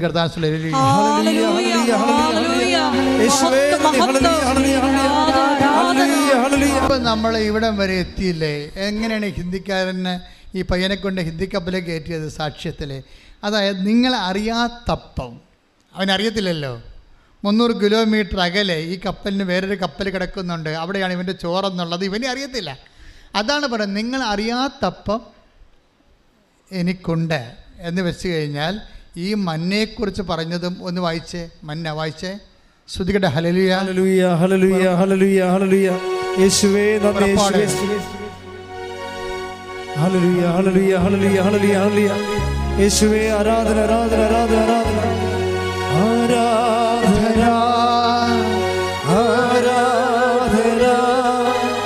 യേശുവേ ആരാധന ആരാധന. മരുഭൂമിയിലെ മന്ന ആരാധന. യേശുവേ ആരാധന. ആദ്യം വായിച്ചായിരുന്നു മരുഭൂമിയുടെ മീതെ മഞ്ഞ് പെയ്തു. നേരത്തെ വായിച്ച വചനം. ആരാധന ആരാധന യേശുവേ ആരാധന ആരാധന ആരാധന യേശുവേ ആരാധന. കരങ്ങൾ വീശി ഉയർന്ന് പാടാം. ഹല്ലേലൂയ ഹല്ലേലൂയ ഹല്ലേലൂയ ഹല്ലേലൂയ ഹല്ലേലൂയ ഹല്ലേലൂയ ഹല്ലേലൂയ. പുറപ്പാട് 16, 14, 15 തിരുവചനങ്ങൾ. മഞ്ഞുരുകിയപ്പോൾ മരുഭൂമിയുടെ ഉപരിതലത്തിൽ പൊടിമഞ്ഞ് പോലെ വെളുത്തുരുണ്ട് ലോലമായ ഒരു വസ്തു കാണപ്പെട്ടു. ഇസ്രായേൽ പ്ലീസ് ഒന്നിനു വായിച്ചു. അത് മഞ്ഞുരുകിയപ്പോൾ മരുഭൂമിയുടെ ഉപരിതലത്തിൽ പൊടിമഞ്ഞ് പോലെ വെളുത്തുരുണ്ട് ലോലമായ ഒരു വസ്തു കാണപ്പെട്ടു. പ്ലീസ് ഇതിന് ഇവർക്ക് മനസ്സിലായില്ല. മന്നു എന്ന് പറഞ്ഞവർ നടക്കും. എന്താണിത്? എന്താണ് അവർക്ക് അറിയത്തില്ലല്ല. അതാണ് അറിയാത്ത അപ്പം എന്ന് പറയുന്നത്. മന്ന എന്ന് പറഞ്ഞാൽ അവിടെ ഭാഷയെ വിളിക്കണം മന്ന. പക്ഷേ എന്താണെന്ന് ഇതെന്താ എപ്പോഴാണ് സംഭവിക്കുന്നത്? മഞ്ഞുരുകുമ്പോഴാണ്. രാത്രി ഇരുട്ടും മഞ്ഞും ജീവിതത്തിൻ്റെ അനുഭവങ്ങളാണ്. കുറച്ച് കഴിയുമ്പോൾ കർത്താവ് നിനക്ക് അപ്പം തരുമ്പോൾ നിൻ്റെ ജീവിതത്തിലെ മഞ്ഞുരുകിപ്പോവും. മഞ്ഞുരുകിട്ടത് കാണും. കണ്ണീരിൻ്റെ കാലം അങ്ങോട്ട് ഉരുകി മാറും. കണ്ണീരിൻ്റെ കാലം, ജോലിയില്ലാത്ത കാലം, ആരോഗ്യമില്ലാത്ത എന്തൊക്കെ രോഗിയായിരുന്ന കാലം, ഈ മഞ്ഞ് ഉരുകിപ്പോവും. എല്ലാ മഞ്ഞും ഉരുകാനുള്ളതാണ്. എല്ലാ സങ്കടങ്ങളും കർത്താവിന് ഉരുക്കാനുള്ളതാണ്, ഉരുക്കി കളയാനുള്ളതാണ്. കൈയടിച്ച് കർത്താൻ. ഓരോ വിഷമതകൾ വരുമ്പോഴും നീ പറയണം, ഞാൻ ഉടമ്പടി എടുത്തതാണ്. ഈ മഞ്ഞ് ഉരുകി മാറും. അപ്പോൾ കർത്താവ് എനിക്ക് വേണ്ടി വെച്ചിരിക്കുന്ന മന്ന, എൻ്റെ ആഹാരം ഞാൻ കണ്ടെത്തും. ഒന്ന് പറഞ്ഞേ, ഈ മഞ്ഞ് ഉരുകി മാറും. ഈ കർത്താവ് എനിക്ക് വേണ്ടി ഒരുക്കിയിരിക്കുന്ന അപ്പം ഞാൻ കണ്ടെത്തും. ശ്രുതിക്കട്ടെ ഹല്ലേലൂയ. അപ്പോൾ ഉടമ്പടി എടുത്തിട്ടുള്ള എല്ലാവർക്കും ഒരു മഞ്ഞുരുക്കത്തിന് വേണ്ടി കാത്തിരിക്കാം. തീർച്ചയല്ലേ? ഇന്നലെ ഒരു അക്രൈസ്തവ സഹോദരി ഒരു സാക്ഷ്യം പറഞ്ഞു. അവളുടെ കുഞ്ഞിന് പനിയാണ്. പക്ഷേ എന്താ പ്രോബ്ലം വെച്ച് കഴിഞ്ഞാൽ പനി 100, 102, 103 കിടക്കുകയാണ്. പക്ഷെ കൊച്ച് വേർക്കണില്ല, പനിയുണ്ട്. പാരസെറ്റമോളും അതുപോലെ തന്നെ അവർ നേഴ്സായതുകൊണ്ട് മെഡിക്കലായിട്ടാണ് സംസാരിക്കുന്നത്.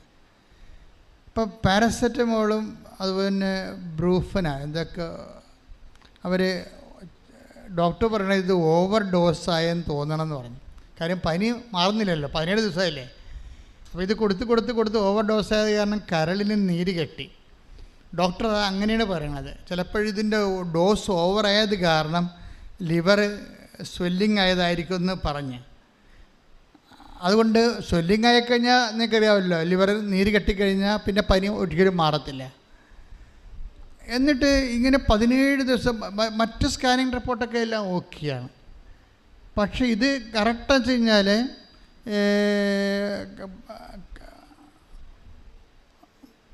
പ്രോട്ടീൻ ദഹിക്കാത്ത വിഷയങ്ങളുണ്ട് അതിനകത്ത്. പ്രോട്ടീൻ ദഹിക്കാത്ത അങ്ങനെ കുറേ പ്രശ്നങ്ങൾ അവർ പറയുന്നുണ്ടായിരുന്നു.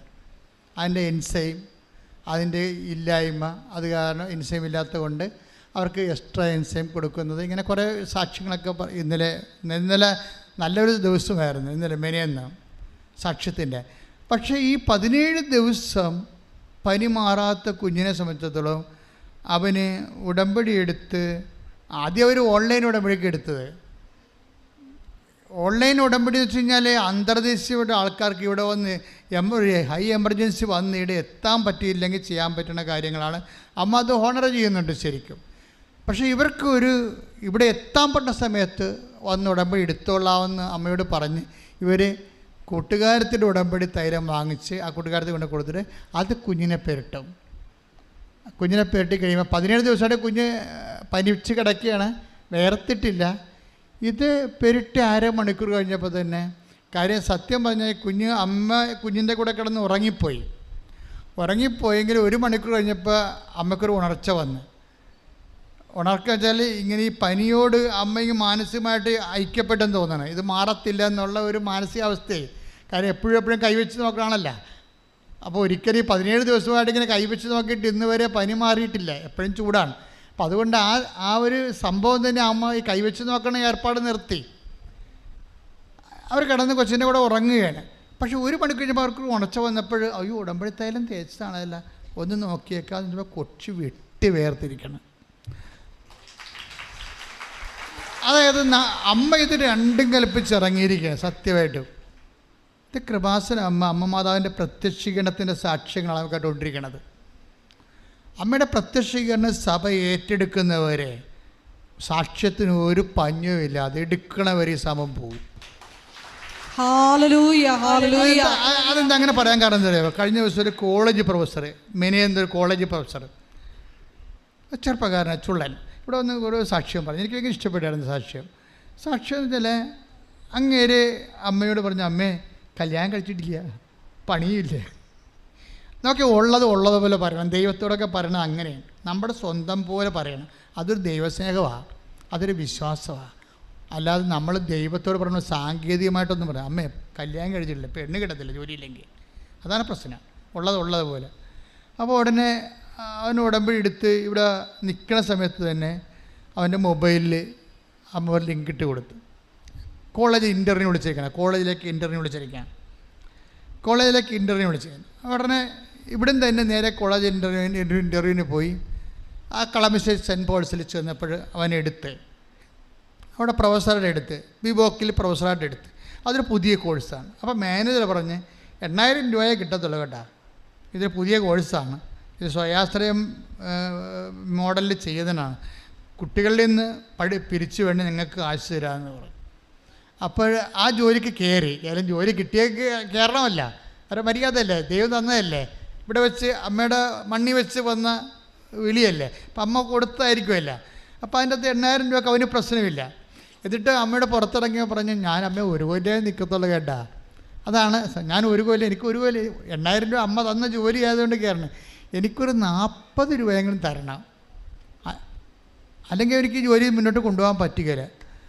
ഒരു 2 ആഴ്ച കഴിഞ്ഞപ്പോൾ മാനേജർ വിളിച്ച് ഈ ബിബോക്കുകാരെല്ലാവരെയും വിളിച്ച് പറഞ്ഞ് ഒരു എമൗണ്ട്, ഒരു ബൾക്ക് എമൗണ്ട് കേന്ദ്രത്തിൽ നിന്ന് കേന്ദ്ര ഗവൺമെൻറ് നമുക്ക് തന്നിട്ടുണ്ട്, അതുകൊണ്ട് നിങ്ങളുടെ ശമ്പളം കൂട്ടുകയാണ് 43,000 രൂപയെന്ന്. എന്നെ നമ്മൾ എവിടെ ജീവിക്കണത് പോലും അറിയാൻ പാടില്ല. അതായത് ഒരു വ്യക്തിയുടെ സ്വകാര്യ വിഷയങ്ങൾ അതിൻ്റെ മുഴുവൻ വെയിറ്റിങ്ങിനെ തൂക്കിയെടുത്തിട്ട് ആനുപാതികമായിട്ടാണ് ഹെൽപ്പ് ചെയ്യണത്. ആ പ്രൊഫസർ അമ്മയുമായിട്ട് വളരെ കമ്പനിയാണ്, ഭയങ്കര അടുപ്പമാണ്. അപ്പോൾ രാത്രി കിടന്നപ്പോൾ ഒരു സ്വപ്നം കണ്ട്. സ്വപ്നം ഇതാണ്: കൃപാസന മാതാവിൻ്റെ യഥാർത്ഥ കൃപാസന, ഇത് വിമലഹൃദയമാണ്. സഭ കൃപാസന മാതാവ് എന്ന് പറയുന്നത് ക്ലോക്കാണ്.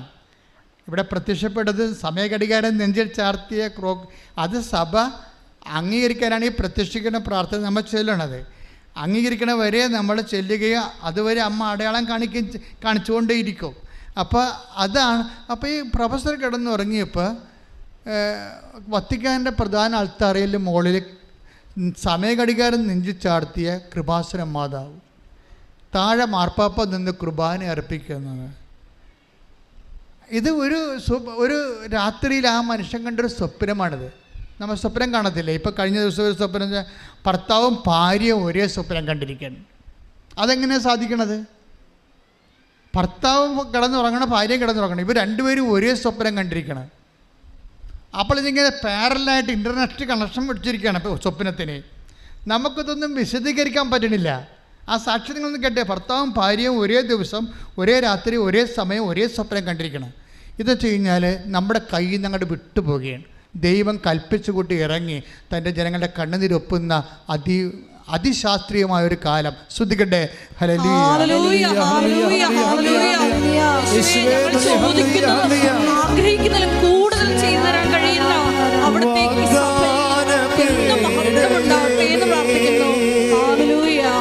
സ്വർഗീയ പൊന്മലരേ, കൃപാസനത്തിൻ്റെ അമ്മേ, പ്രസാദവരമാതാവേ, വാഗ്ദാന പേടകമേ, സ്വർഗീയ പൊന്മലരേ, കൃപാസനത്തിൻ്റെ അമ്മേ,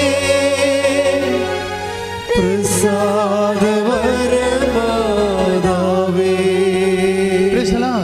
ഇപ്പം എല്ലാം നിൻ്റെ സ്വപ്നങ്ങളും നിൻ്റെ ആവശ്യങ്ങളും എല്ലാം ദൈവത്തിൻ്റെ കയ്യിലുണ്ട്. മഞ്ഞുരുകുമ്പോൾ മഞ്ഞ കാണാം. അതാണ് ഇന്നത്തെ ഏറ്റവും വലിയ വെളിപാട്, അല്ലേ?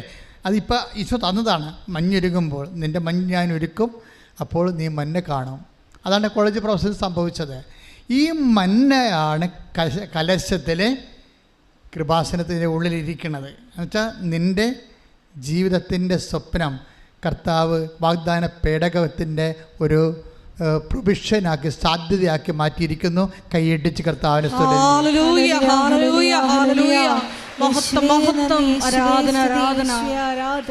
ഇനി രണ്ടാമത് സംഭവം ഉടമ്പടി പ്രകാരം വാഗ്ദാന പേടകത്തിലുണ്ട്. അതെന്താണെന്ന് നോക്കാം. അതെന്താണ്? അത് ഹെബ്രായർ 9:14 എടുത്ത് ശ്രദ്ധിക്കട്ടെ. ഹല്ലേലൂയ, ഹല്ലേലൂയ, ഹല്ലേലൂയ, ഹല്ലേലൂയ, ഹല്ലേലൂയ. മന്ന വെച്ചിരുന്ന സ്വർണ്ണ കലശവും അഹറോന്റെ തളിർത്ത വടിയും. രണ്ടാമത്തെ സംഭവം എന്താണ്? അഹറോന്റെ തളർത്ത വടി. അതെന്താ സംഭവിച്ചത്? അഹറോന്റെ തളർത്ത വടിയുടെ ഓൾഡ് ടെസ്റ്റമെന്റ് റെഫറൻസ് എടുത്ത് അഹറോന്റെ വടി എങ്ങനെയാണ് തളർത്തതെന്ന് കാണാം. ശ്രദ്ധിക്കട്ടെ. ഹല്ലേലൂയ, ഹല്ലേലൂയ, ഹല്ലേലൂയ. യേശുവേ നന്ദി. ഹല്ലേലൂയ, ഹല്ലേലൂയ, ഹല്ലേലൂയ. യേശുവേ ആരാധന, ആരാധന, ആരാധന, ആരാധന. ഹല്ലേലൂയ, ഹല്ലേലൂയ, ഹല്ലേലൂയ, ഹല്ലേലൂയ, ഹല്ലേലൂയ, ഹല്ലേലൂയ. സംഖ്യ 17:7-8 തിരുവചനങ്ങൾ. സംഖ്യ 17:7-8.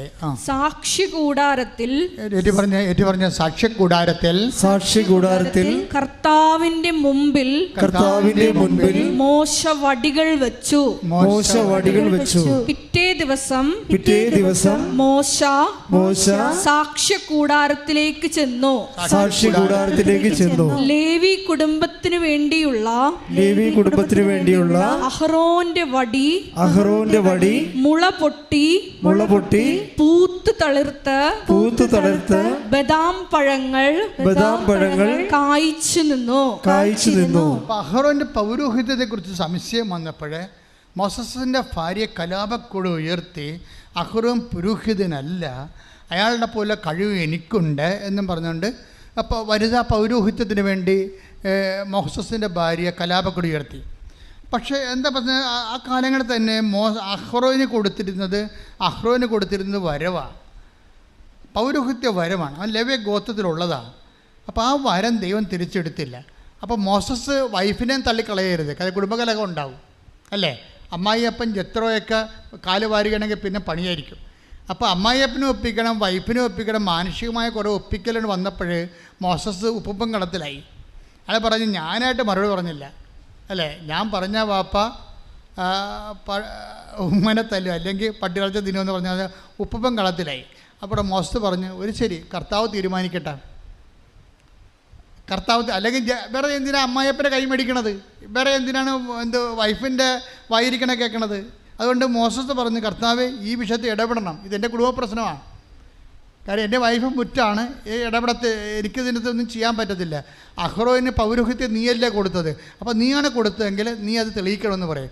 അപ്പോൾ സാക്ഷ്യ കൂടാരത്തേക്ക് വിളിച്ചിട്ട് പറയും, മോസസ് പറഞ്ഞു, നീ കുറേ കരിഞ്ഞ വടിയെ കണ്ട് വെക്കാൻ പറഞ്ഞു. അപ്പോൾ ഉണങ്ങിയ വടിയൊക്കെ പെറുക്കി കൊണ്ടുവന്ന് 12 വടി വെച്ച്, എന്നിട്ട് രാവിലെ ഏത് വടിയാണ് തളർക്കണത് അതാണ് കർത്താവിൻ്റെ അടയാളം എന്ന് പറഞ്ഞപ്പോൾ അഹ്റോൻ്റെ ആ ഉണക്ക വടി കർത്താവ് തൊട്ട്, അത് പൂത്ത് ബദാം കായ്ച്ച് കിടന്ന് കൈയിട്ടിച്ച് കർത്താവ്. അപ്പോൾ ഈ അഹ്റോൻ്റെ ഉണങ്ങിയ കമ്പ് പല ഉടമ്പടി എടുക്കുമ്പോൾ സംഭവിക്കുന്ന പ്രതിഭാസം അതാണ്. പല ആൾക്കാരുടെ ഉണങ്ങിയ കമ്പ് ബദാം കായ്ക്കും. അതാണ് ഈ പച്ചത്തിരി എന്ന് പറയണത്. ഞാൻ ഉടമ്പടി പുസ്തകം എഴുതിക്കൊണ്ടിരിക്കുന്ന സമയത്ത് പച്ച എന്ന് പറയുന്നുണ്ടായിരുന്നു. ഞാൻ തൈക്കാട്ടുശ്ശേരി ഇരുന്നാണ് ഉടമ്പടി പുസ്തകം എഴുതിയത്, ആദ്യത്തെ ഉടമ്പടി പുസ്തകം എഴുതുന്നത്. അപ്പോഴമ്മ ഈ പച്ച എന്ന് പറയുന്നുണ്ട്, തിരി പച്ച. അയ്യോ, എനിക്ക് എൻ്റെ ബിഷപ്പിനോട് അത് എക്സ്പ്ലെയിൻ ചെയ്യാൻ ഭയങ്കര പാടായിരുന്നു, അതിൻ്റെ ഇംപ്ലിക്കേഷൻസ് ഒന്നും എനിക്ക് കിട്ടുന്നില്ലായിരുന്നു ഇതുപോലെ. അപ്പോൾ പിതാവ് പറഞ്ഞ്, ഇങ്ങനെ പച്ച നീരൊക്കെ വെക്കേണ്ട കാര്യമുണ്ട്, വെള്ളത്തിരി കത്തിച്ചാൽ പോരെ. അപ്പോൾ ഞാൻ പറഞ്ഞു, വെള്ളത്തിരി പ്രാർത്ഥനയ്ക്ക് ആൾക്കാർ കത്തിക്കുന്നുണ്ടല്ലോ, ഉടമ്പടി തിരിവായിട്ട് അത് എങ്ങനെ തിരിച്ചെടുക്കാൻ പറ്റും? അപ്പോൾ അതും ഇതും തമ്മിൽ എന്താ വ്യത്യാസം, ഇതിന് ഉടമ്പടിയുടെ ഇംപ്ലിക്കേഷൻസാണ് ഉള്ളതെന്ന് പിതാവിനോട് ഞാൻ പറയുന്നു. പിതാവ് അപ്പം ഏറെക്കുറെ എന്നെ ഒരിക്കലും അറസ്റ്റ് ചെയ്തിട്ടില്ല പിതാവ്. അപ്പോൾ അത് പിതാവ് കണ്ടിന്യൂ എന്ന് പറഞ്ഞ രീതിയിൽ. അപ്പോഴെന്താ സംഭവിച്ചത്? പച്ച എന്ന് പറഞ്ഞാൽ എന്താണ്? ഉടമ്പടിയുടെ ഒരു വാഗ്ദാനത്തിൻ്റെ കളറാണ് പച്ച. ഈ കരിഞ്ഞ് കിടന്നിരിക്കുന്നത് നിങ്ങൾക്കറിയാമല്ലോ. ഒരു സാക്ഷി നിങ്ങൾ കേട്ടത് എന്താണ്? IVF. കഴിഞ്ഞ ആഴ്ചയിൽ ഞാൻ പറഞ്ഞു, IUF ആദ്യം എടുത്ത് കൊച്ചുങ്ങളെ ഉണ്ടാകണില്ല. പിന്നെ IVF എടുത്തു, കൊച്ചുങ്ങളുണ്ടാവണില്ല. പിന്നെ ഈ ശാസ്ത്രത്തിൽ എന്താ മാർഗം? ഒരു മാർഗവുമില്ല. പിന്നെ എന്താ മാർഗം? ഉടമ്പടി എടുത്തപ്പോൾ കുട്ടികളുണ്ടായി. അതെന്താണ്? ഉണക്കക്കമ്പ് ബദാം പോലെ കായ്ച്ചു കൈയിടിച്ച് കർത്താവിലല്ലേ. അപ്പം ഉണക്കക്കമ്പെന്ന് പറഞ്ഞാൽ അതാണ്. ഒരു ശാസ്ത്രത്തിന് പ്രത്യാശ പോയി അവിടെ, അത് ബേസിക്കായിട്ട് അത് ഉണങ്ങിയിരിക്കുകയാണ്. പക്ഷെ കർത്താവ് തൊട്ട് കഴിഞ്ഞാൽ കർത്താവ് എന്താ പറഞ്ഞത്? ഈ കല്ലിൽ നിന്ന് take the word of God, ഈ കല്ലിൽ നിന്ന് അതൊരു എബ്രാഹത്തിൻ്റെ സന്ധി ജനിപ്പിക്കുവാൻ ദൈവത്തിന് കഴിയും. കൈയടിച്ച് കർത്താവിന്റെ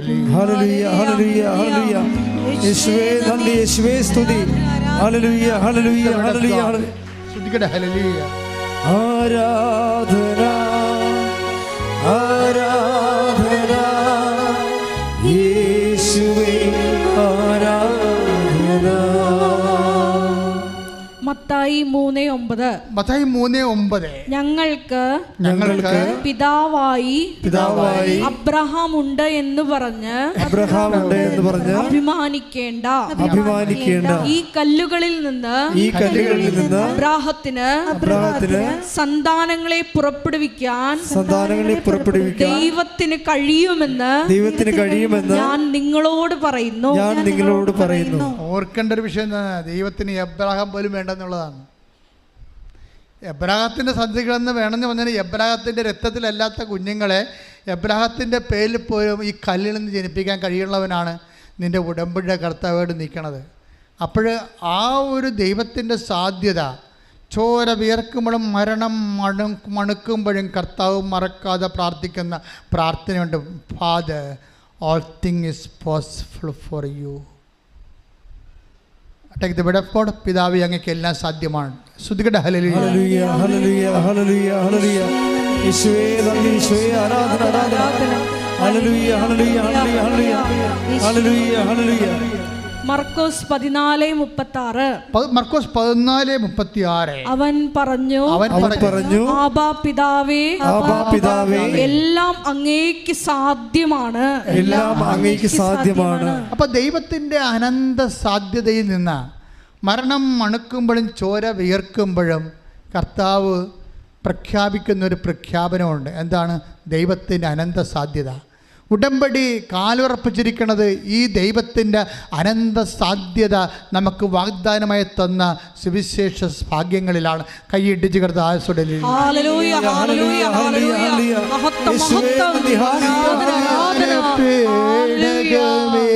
ശ്രദ്ധിക്കണ്ടല്ലേ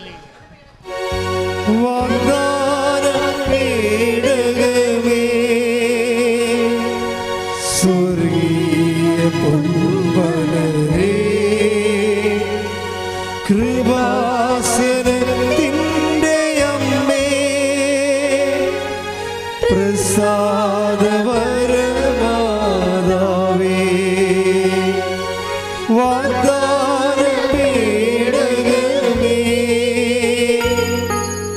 സ്വർഗീയ പൊന്മലരേ, കൃപാസനത്തിൻ്റെ അമ്മേ, പ്രസാദവരമാതാവേ.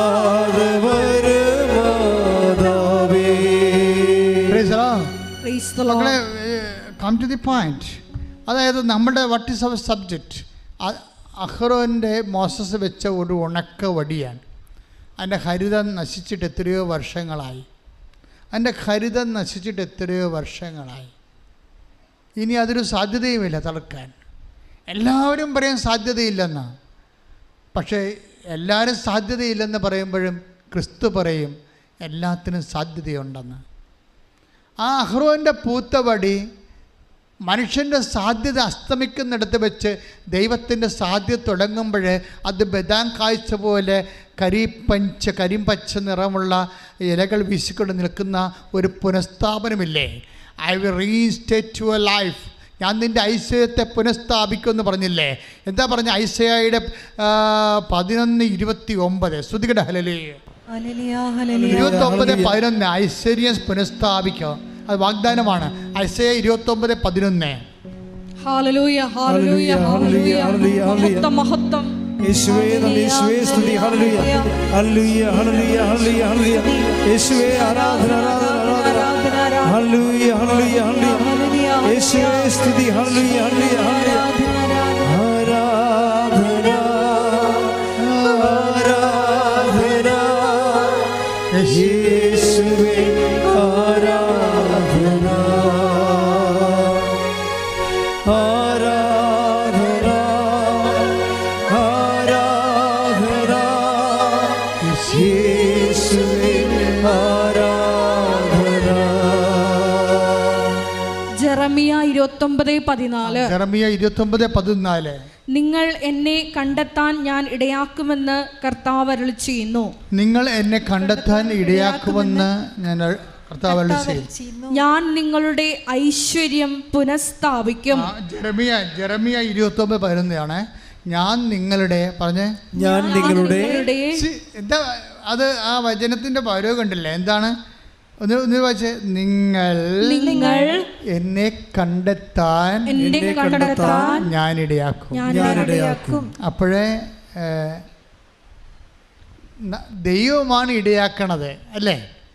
ആര്? ദൈവത്തെ കണ്ടെത്താൻ വേണ്ടി നമ്മളെ സഹായിക്കുമെന്നായി പറയണത്. ദൈവത്തെ കണ്ടെത്താൻ വേണ്ടി ദൈവം നമ്മളെ സഹായിക്കും. എന്നെ കണ്ടെത്താൻ ഞങ്ങൾ ഇടയാക്കും. എന്തിനാണ് കണ്ടെത്തണത്? ഞാൻ നിങ്ങളുടെ ഐശ്വര്യം പുനഃസ്ഥാപിക്കും എന്ന് പറഞ്ഞ ഞാൻ നിങ്ങളുടെ ഐശ്വര്യം പുനഃസ്ഥാപിക്കും. അല്ലാതെ ദൈവത്തെ കണ്ടെത്തിയിട്ട് നിങ്ങളുടെ കണ്ണക്കുരുട്ട് നമുക്ക് കണ്ടെത്തരാനല്ലേ? ചിന്തിക്കണം. എന്നെ കണ്ടെത്താൻ ഞാൻ നിങ്ങളെ ഇടയാക്കും. എന്തിനാണ് ഇടയാക്കണത്? ഞാൻ നിങ്ങളുടെ ഐശ്വര്യം പുനഃസ്ഥാപിക്കും. അപ്പോൾ ദൈവം കൊടുത്ത ഐശ്വര്യമല്ലേ, നമ്മൾ കളഞ്ഞു കുളിച്ചതല്ലേ, അതല്ലേ. അപ്പോൾ അതിന് കുറ്റബോധം വന്ന് ഇരിക്കേണ്ട കാര്യമില്ല. അത് പുനഃസ്ഥാപിക്കാനുള്ള സാധ്യതയുണ്ട്. ഇപ്പോൾ വെള്ളമടിച്ചതാണ്, അല്ലെങ്കിൽ നിങ്ങൾ തോന്നിവാസം ജീവിച്ചതാണ്, ദൈവം തന്ന ഐശ്വര്യം നിങ്ങൾക്ക് പോയെന്ന് വിചാരിച്ചോ? മനസ്സിലായില്ലേ? ഐശ്വര്യം എന്താണെന്ന്? ഐശ്വര്യം ആര് തന്നതാണ്? ദൈവം തന്നതല്ലേ. ഇപ്പം നമ്മൾ കെയർലെസ് ആയിട്ട് ലൈഫിലൂടെ ഐശ്വര്യം പോകും ചിലപ്പോൾ. ഓരോ കാര്യത്തിലൊക്കെ ഇപ്പോൾ തന്നെ ചിലർ, ഇപ്പോൾ കഴിഞ്ഞ ദിവസം ഒരു ലേഡി ഇവിടെ സാക്ഷ്യം പറഞ്ഞത്, ഒരു മലേഷ്യൻ ലേഡി ഇംഗ്ലീഷിൽ പറഞ്ഞില്ലേ ഒരു സാക്ഷ്യം, മലേഷ്യൻ ഇംഗ്ലീഷിലൊരു സാക്ഷ്യം പറഞ്ഞു. അവരെന്നാ പറഞ്ഞത്, അവരെന്തോ ഈ സാത്താൻ്റെ വർഷിപ്പ് പുസ്തകങ്ങളൊക്കെ, പിന്നെ ഹാരി പോട്ടറിൻ്റെ പുസ്തകങ്ങളൊക്കെ വായിച്ച് തലക്ക് പിടിച്ച്. ഇപ്പോൾ ഒരച്ഛൻ പ്രസംഗിച്ചില്ലേ ഇന്നാളെ, നമ്മൾ യൂട്യൂബിലുണ്ട്, അച്ഛൻ്റെ പേരൊക്കെ നിങ്ങൾക്ക് അറിയാം.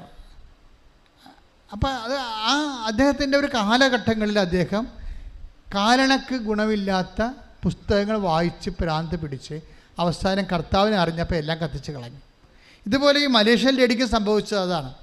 അവരൊരു കാലത്ത് വഴിത്തിരിഞ്ഞ് പോയി ഹാരി പോട്ടറൊക്കെ വായിച്ച്, പിന്നെ വേറെ മാജിക്കും ഒക്കെ വായിച്ച് മാന്ത്രികമായ ലോകത്ത് നിന്ന് വിശ്വാസം പോയി.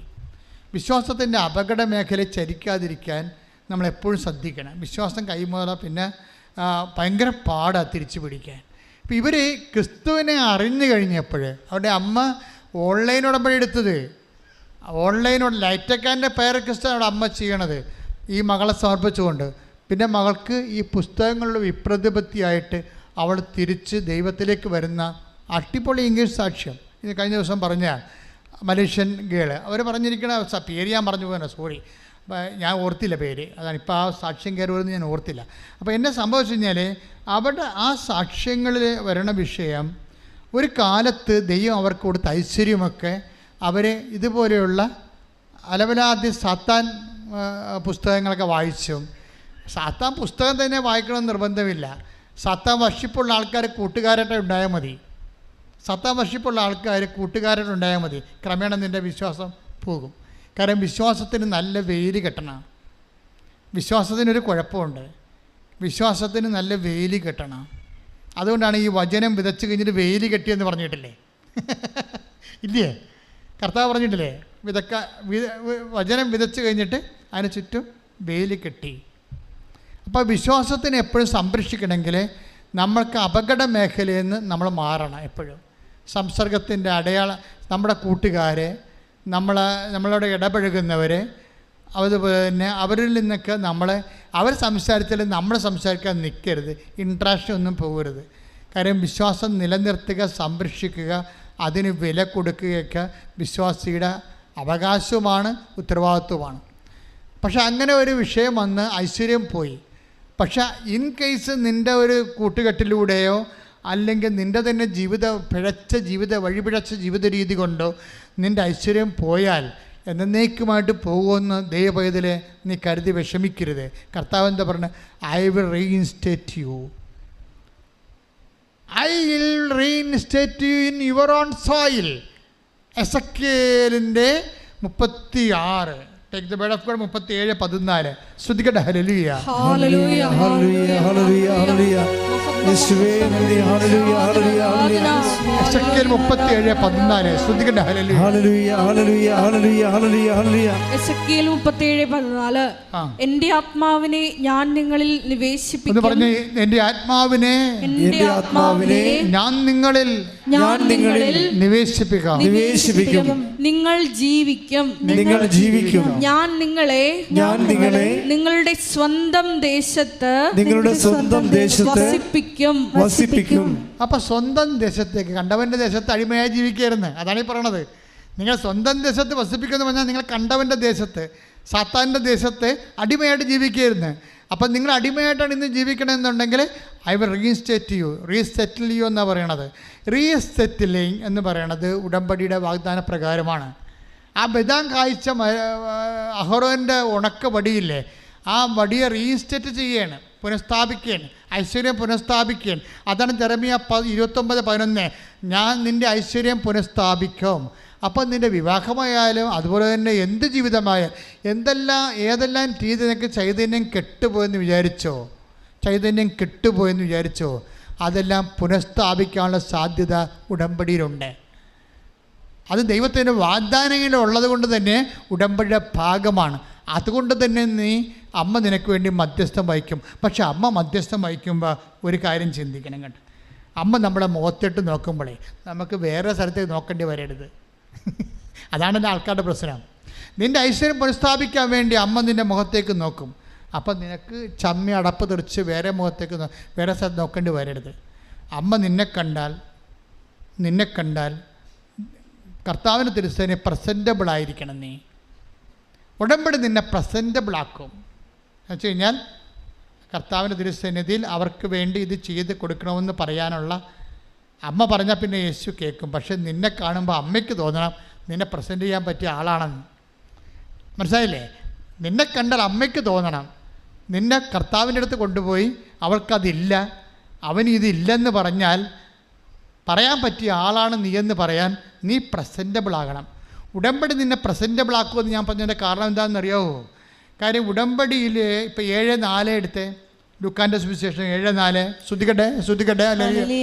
ലൂക്ക 7:4 അവർ യേശുവിന്റെ അടുത്ത് വന്ന് കേണപേക്ഷിച്ചു പറഞ്ഞു, നീ ഇത് ചെയ്തു കൊടുക്കാൻ അവൻ അർഹനാണ്.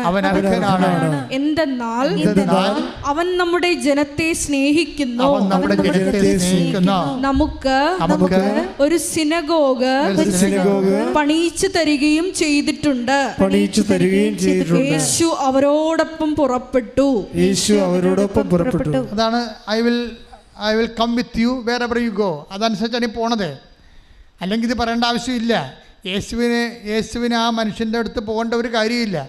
ഇവിടെ നിന്ന് പറഞ്ഞാൽ മതി സുഖം പ്രാപിക്കട്ടെ എന്ന് പറഞ്ഞാൽ മതി, സുഖം പ്രാപിക്കും. പക്ഷെ പോണ യേശു അവനോട് പുറപ്പെട്ടെന്ന് പറഞ്ഞാൽ പണ്ട് നൽകിയൊരു വാഗ്ദാനത്തോട് ദൈവം കാണിക്കുന്ന വിശ്വസ്തതയാണ്. I will come with you wherever you go. നീ എവിടെയാണ് പോകണമെന്നോ അവിടെ ഞാൻ വരും. വീട്ടിലെങ്കിൽ വീട്ടിൽ, മരണ വീട്ടിലേക്ക് മരണ വീട്ടിൽ, ആശുപത്രി കിടക്കുക, വെന്റിലേറ്ററെങ്കിൽ വെന്റിലേറ്ററിൽ. I will come with you. അതാണ് ഉടമ്പടി കണ്ടുകൊണ്ടിരിക്കുന്നത്. ദൈവം കാലങ്ങൾക്ക് മുമ്പ് മനുഷ്യരാശി കൊടുത്ത വാഗ്ദാനമില്ലേ ഉടമ്പടി പ്രകാരമുള്ള സാന്നിധ്യത്തിൻ്റെ സംരക്ഷണം. അതാണ് ഈ സാന്നിധ്യം കൊണ്ട് ഉദ്ദേശിക്കുന്നത്. I will come with you. ഞാൻ നിൻ്റെ കൂടെ വരും. ഉടമ്പടി എടുക്കുമ്പോൾ സംഭവിക്കുന്ന ഏറ്റവും വലിയ സംഭവം ദൈവത്തിൻ്റെ സാന്നിധ്യമാണ്. അതുകൊണ്ടാണ് നിങ്ങളുടെ വിശുദ്ധി പാലിക്കണമെന്ന് പറയണത്. ഉടമ്പടി പ്രകാരം നമ്മൾ വിശുദ്ധി പാലിക്കണമെന്ന് പറഞ്ഞതിൻ്റെ കാരണം നമ്മുടെ കൂടെയുള്ള ആൾ വിശുദ്ധനാണ്. എൻ്റെ പിതാവ് പരിപൂർണനായിരിക്കുന്ന പോലെ നിങ്ങളും പരിപൂർണനായിരിക്കണം. Be holy as your heavenly father is holy.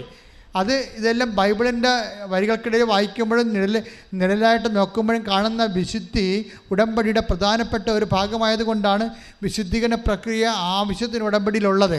അത് ഫോളോ അപ്പ് ചെയ്യാതെ നിങ്ങൾ പിന്നെ അസൂയ, പക, വിദ്വേഷം, ചതി, അഹങ്കാരം, മദ്യപാനം, മധുരോത്സവം, ഇങ്ങനെ പഴയ കലാപരിപാടിയും കൊണ്ട് നടന്ന you are the old people.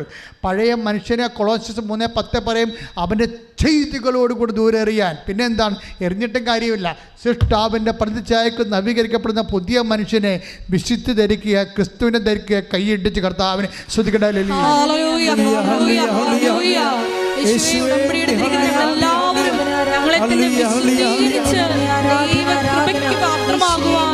ആരാധനയിലൂടെ ഞങ്ങളെ അഭിഷേകം ചെയ്യണമേ. അപ്പോൾ എന്താ വിഷയം നിങ്ങൾ ശ്രദ്ധിച്ച് നോക്കിയേ.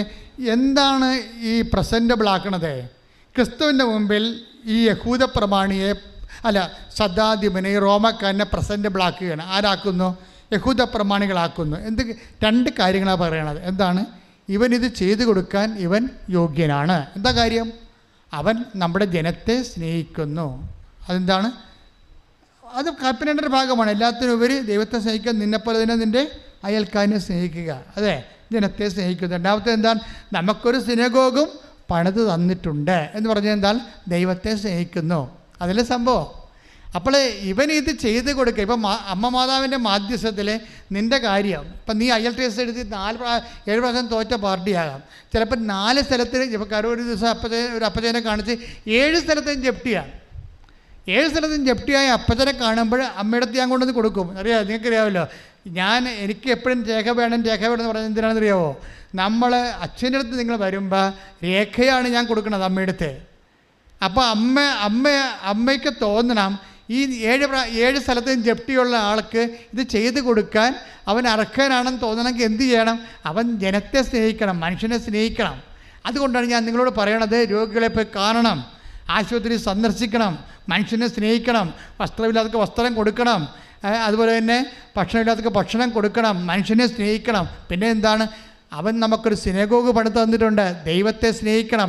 ദൈവത്തെ സ്നേഹിക്കാൻ വേണ്ടിയാണ് കർത്താവിനെ അറിയാത്തത് അറിയിക്കുന്നത്, അറിഞ്ഞവരെ ആഴപ്പെടുത്തുന്നത്, സുവിശേഷ വേല ചെയ്യണത്, കൃപാസനം പത്രം മേടിച്ച് കൊടുക്കണത്, യൂട്യൂബ് സബ്സ്ക്രൈബ് ചെയ്യണത്, യൂട്യൂബ് ഷെയർ ചെയ്യണത്, എല്ലാം ദൈവത്തെ സ്നേഹമാണ്. മനസ്സിലായില്ലേ? അപ്പോഴും ഇത് നിങ്ങളുടെ കപ്പാസിറ്റി കൂട്ടുകയാണ്. നിങ്ങളിതൊന്നും ചെയ്യത്തില്ല, വെറുതെ ഒരു ചെടുത്തി പ്രത്യക്ഷിക്കുന്ന പ്രാർത്ഥനയും ചൊല്ലിക്കൊണ്ടിരിക്കുകയാണ്. വല്ല കഥയുണ്ടാ? അവരെ എങ്ങനെ പ്രസൻറ്റ് ചെയ്യും മാതാവ്? നിങ്ങളെപ്പോഴും മനസ്സിലാക്കേണ്ടത്, അതായത് ഒരു പണിയും ചെയ്യാതെ പ്രത്യക്ഷിക്കുന്ന പ്രാർത്ഥന മാത്രം ചൊല്ലിക്കൊണ്ടിരിക്കുന്നവരെ നിങ്ങൾ ആദ്യം ചിന്തിക്കേണ്ടത് മാതാവിൻ്റെ കാല് പൊങ്ങാതിരിക്കാൻ നോക്കിയേക്കണം. കാര്യം മാതാവ് ഈ സർപ്പത്തിൻ്റെ തലയിട്ട് ചവിട്ടണ കാലോട് നിൻ്റെ തലയിട്ട് ചവിട്ടാൻ ഇടവരുത്തരുത്. എന്തിനാണ്? നീ മര്യാദക്ക് ആദ്യം നീ പ്രസൻറ്റബിൾ ആക്കണം ദൈവത്തിൻ്റെ തിരുസന്നിധിയിൽ. അമ്മയ്ക്ക് പറയാൻ കഴിയണം, ഇവൾ അല്ലെങ്കിൽ ഇവന് ചെയ്തു കൊടുക്കാൻ കർത്താവേ ഈശോ ഇവൻ യോഗ്യനാണ്, ഇവൾ യോഗ്യനാണ്. എന്താണ്? ദൈവത്തെ സ്നേഹിക്കുന്നോ? ദൈവത്തെ സ്നേഹിക്കുന്ന ഭാഗമായിട്ട് അവൾ ദൈവത്തിൻ്റെ വേല ചെയ്യുന്നുണ്ട്. ചമ്മലില്ലാതെ ചളിപ്പില്ലാതെ കൃപാസനം പത്രം കൊണ്ടുനടന്ന് കൊടുക്കും. ആ സാക്ഷ്യം കാണുന്നവരൊക്കെ ദൈവത്തെ സ്നേഹിച്ച് തിരിച്ചു വരും. അല്ലേ? അതാണ് പ്രേക്ഷിത ബലം. ദൈവത്തെ സ്നേഹിക്കുന്നതാണത്. അല്ല കൃപാസനം പത്രം കൊടുക്കണം അല്ല വിഷയം. ദൈവത്തെ സ്നേഹിക്കുന്നു. ആ സാക്ഷ്യം കേൾക്കുമ്പോൾ തന്നെ ആൾക്കാർ വരും. അപ്പോൾ 2 വീട്ടിൽ കൊണ്ട് ചെല്ലുമ്പോൾ പറയും, ഓ ഇത് ഞങ്ങൾക്ക് കിട്ടിയതാണ്, ഇത് കഴിഞ്ഞ ആഴ്ചത്തല്ല ഞങ്ങൾക്ക് കിട്ടിയതാണ്. അപ്പോൾ പിന്നെ എന്ത് ചെയ്യും? പിന്നെ തിരിച്ച് വീട്ടിൽ പോകും. അങ്ങനെയല്ല, 2 വീട്ടിൽ പോകുന്നതിന് എടുത്തില്ലല്ലേ, ഇനി 3ാമത്തെ വീട്ടിൽ ചെല്ലാൻ ചമ്മലാണ്. ഈ ആൾക്കാർ എന്തിനാണ് ഇത്രയും കഷ്ടപ്പെടുന്ന ഉടമ്പടി ചെയ്യണത്? അതാണ് പ്രശ്നം. അപ്പം നിങ്ങളുടെ വയറ്റിപ്പഴപ്പ് നടക്കുകയും ചെയ്യണം, ദൈവത്തിനിട്ട് പണി കൊടുക്കുകയും ചെയ്യണം. എൻ്റെ അമ്മേ, ഇങ്ങനെ കുറേ എണ്ണം ഉടമ്പെടുക്കുന്നവർക്ക്.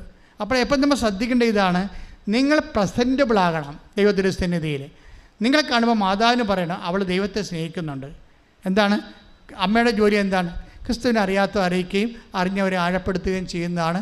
ക്രിസ്തുവിനെ പിതാവിനെ വാങ്ങിക്കുകയും വയറ്റിനിട്ട് വളർത്തുകയും പെറ്റ് വീട്ടിൽ നിർത്തി വളർത്തുകയും കുരിശോടുകൂടി വന്ന് അവസാനം ലോകത്തിന് പരിഹാര ബലിയെ ഏൽപ്പിക്കുകയും ചെയ്ത ഒരു കൈമാറ്റമുണ്ട്, ക്രിസ്തു കൈമാറ്റം. അതാണ് മെരിയൻ ഇവാഞ്ചലിസേഷൻ എന്ന് പറയുന്നത്. ആ ക്രിസ്തു കൈമാറ്റമാണ് നമ്മൾ യൂട്യൂബിലൂടെ ചെയ്യണത്, ഷെയർ ചെയ്തുകൊണ്ട്. ആ ക്രിസ്തു കൈമാറ്റമാണ് നമ്മളെ പത്രം കൈമാറിക്കൊണ്ട് വിശ്വാസ കൈമാറ്റം ചെയ്യണത്. ആ ക്രിസ്തു കൈമാറ്റമാണ് മൗത്ത് അമ്മ ചെയ്യണത്. കാണുമ്പോൾ എന്തെങ്കിലും പ്രശ്നങ്ങൾ ആരെങ്കിലും പറഞ്ഞാൽ ഉടനെ പറയും നിങ്ങൾ ഉടമ്പടി എടുക്കാൻ ആൾക്കാർ പറയും. അങ്ങനെയാണ് ആൾക്കാർ ഉടമ്പടി എടുക്കുന്നത്. അതാണ് ദൈവത്തെ സ്നേഹിക്കുമെന്ന് പറയണത്. ഉടമ്പടിയുടെ പ്രധാനപ്പെട്ട കാര്യമാണ്. പിന്നെ എന്താണ്? ഇവൻ നമ്മുടെ ജനത്തെ സ്നേഹിക്കുന്നു എന്നല്ലേ പറയണത്, മനുഷ്യനെ സ്നേഹിക്കുന്നു. മനുഷ്യനെ സ്നേഹിക്കാനാണ് ഈശോ പറഞ്ഞത്, ഞാൻ ചെയ്തതുപോലെ അത് അവൻ പറയണ പോലെ ചെയ്യുക. ഞാൻ രോഗിയായിരുന്നു, നിങ്ങളെന്നെ സന്ദർശിച്ചു. രോഗികളെ പോയി കാണണം, സന്ദർശിക്കണം, ഭക്ഷണം കൊടുക്കണം, നഗ്നനെ ഉടുപ്പിക്കണം, വസ്ത്രം കൊടുക്കണം, അറിവില്ലാത്തവർക്ക് അറിവ് കൊടുക്കണം, മനുഷ്യനെ സ്നേഹിക്കണം. ഈ 2 കാര്യം ഉടമ്പടിയിൽ 20% പ്രേയറും അതേസമയം തന്നെ 40% പ്രേക്ഷിത പ്രവർത്തനവും ദൈവത്തെ സ്നേഹിക്കുന്നതും 40% മനുഷ്യനെ സ്നേഹിക്കുന്നതാണ് ഉടമ്പടി. അതാണ് എല്ലാത്തിനേക്കും ദൈവത്തെ സ്നേഹിക്കുക, തന്നെപ്രതിൻ്റെ അയൽക്കാരനെ സ്നേഹിക്കുക. കൽപ്പനകളുടെ സാരസംഗ്രഹമാണെങ്കിലും അതിൻ്റെ കൃത്യമായ പ്രായോഗിക പദ്ധതിയാണ് ഉടമ്പടി. അതുകൊണ്ടാണ് ഉടമ്പടി സത്യമായി ചെയ്യുന്ന ആൾക്കാർക്ക് ഉടമ്പടി ഈ 6 അല്ല 60 കാര്യങ്ങളുടെ മേലും ദൈവം ഹല്ലേലൂയ പറയുന്നതിൻ്റെ കാരണം അതാണ്. അപ്പം അങ്ങനെ ഈ ധ്യാനം കഴിയുമ്പോൾ നിങ്ങൾ സത്യസന്ധമായിട്ട് ദൈവതിരുസന്നിധിയെ അമ്മ മാതാവിൻ്റെ മുമ്പിൽ നിങ്ങളെ ഈശ്വരൻ്റെ മുമ്പിൽ അവതരിപ്പിക്കാൻ പറ്റുന്ന വലിയൊരു സാക്ഷിയായി ദൈവം മാറാൻ നിങ്ങളെ ദൈവം അനുഗ്രഹിക്കട്ടെ. സ്തുതിക്കട്ടെ. ഹല്ലേലൂയ.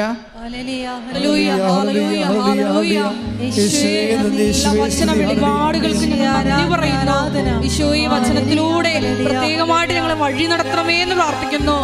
ഓരോരുത്തരെയും വിശേഷ സാക്ഷികളായി മഹത്വം മഹത്വം ആരാധന ആരാധന. എല്ലാവരും എഴുന്നേൽക്കുക. രോഗസൗഖ്യ പ്രാർത്ഥന.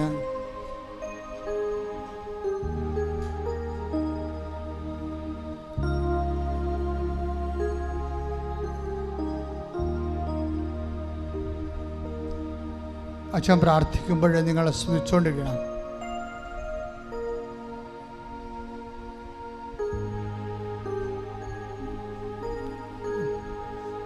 കർത്താവേ, നിന്റെ വിശുദ്ധ പൗരോഹിത്യത്തെ മഹത്വപ്പെടുത്തണമേ. കർത്താവ് സഭയിലുള്ള സാന്നിധ്യം പ്രകടമാക്കണം. അമ്മേ, പരിശുദ്ധമേ, ദേവമാതാവേ, എല്ലാ മക്കൾക്കും വേണ്ടി മാധ്യസ്ഥം വഹിക്കണമേ.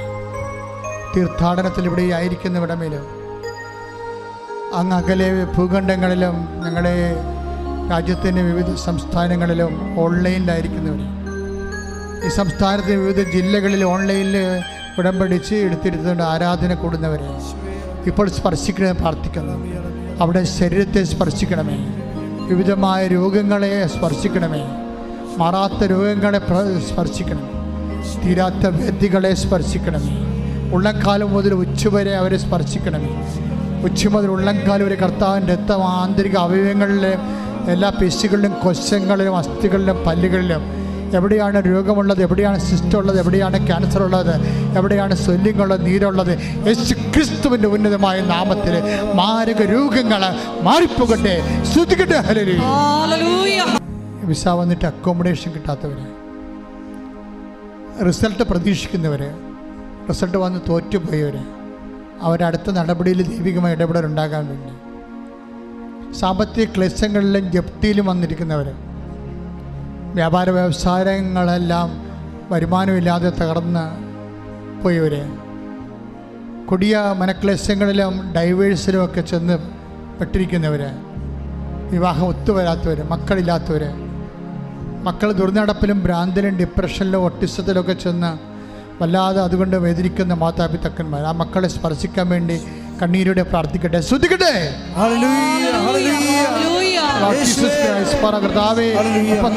അർപ്പിച്ച കൃപാന്റെ യോഗ്യതയാൽ കൃപാസ്ഥാനത്താറെ ജീവനോടെ പ്രത്യക്ഷപ്പെട്ട പരിശുദ്ധ അമ്മയുടെ മാധ്യസ്ഥത്തിൽ നടത്തി ആൾത്താറെ നടന്ന 10,000-കണക്കിന് ആരാധന ശക്തിയാൽ പിതാവിൻ്റെയും പുത്രൻ്റെയും പരിശുദ്ധ നാമത്തിൽ മാരക രോഗങ്ങൾ, തീരാവേദകൾ, ജീവിത ദുരിതങ്ങൾ യേശു ക്രിസ്തുവിൻ്റെ നാമത്തിൽ മാറിപ്പോകട്ടെ.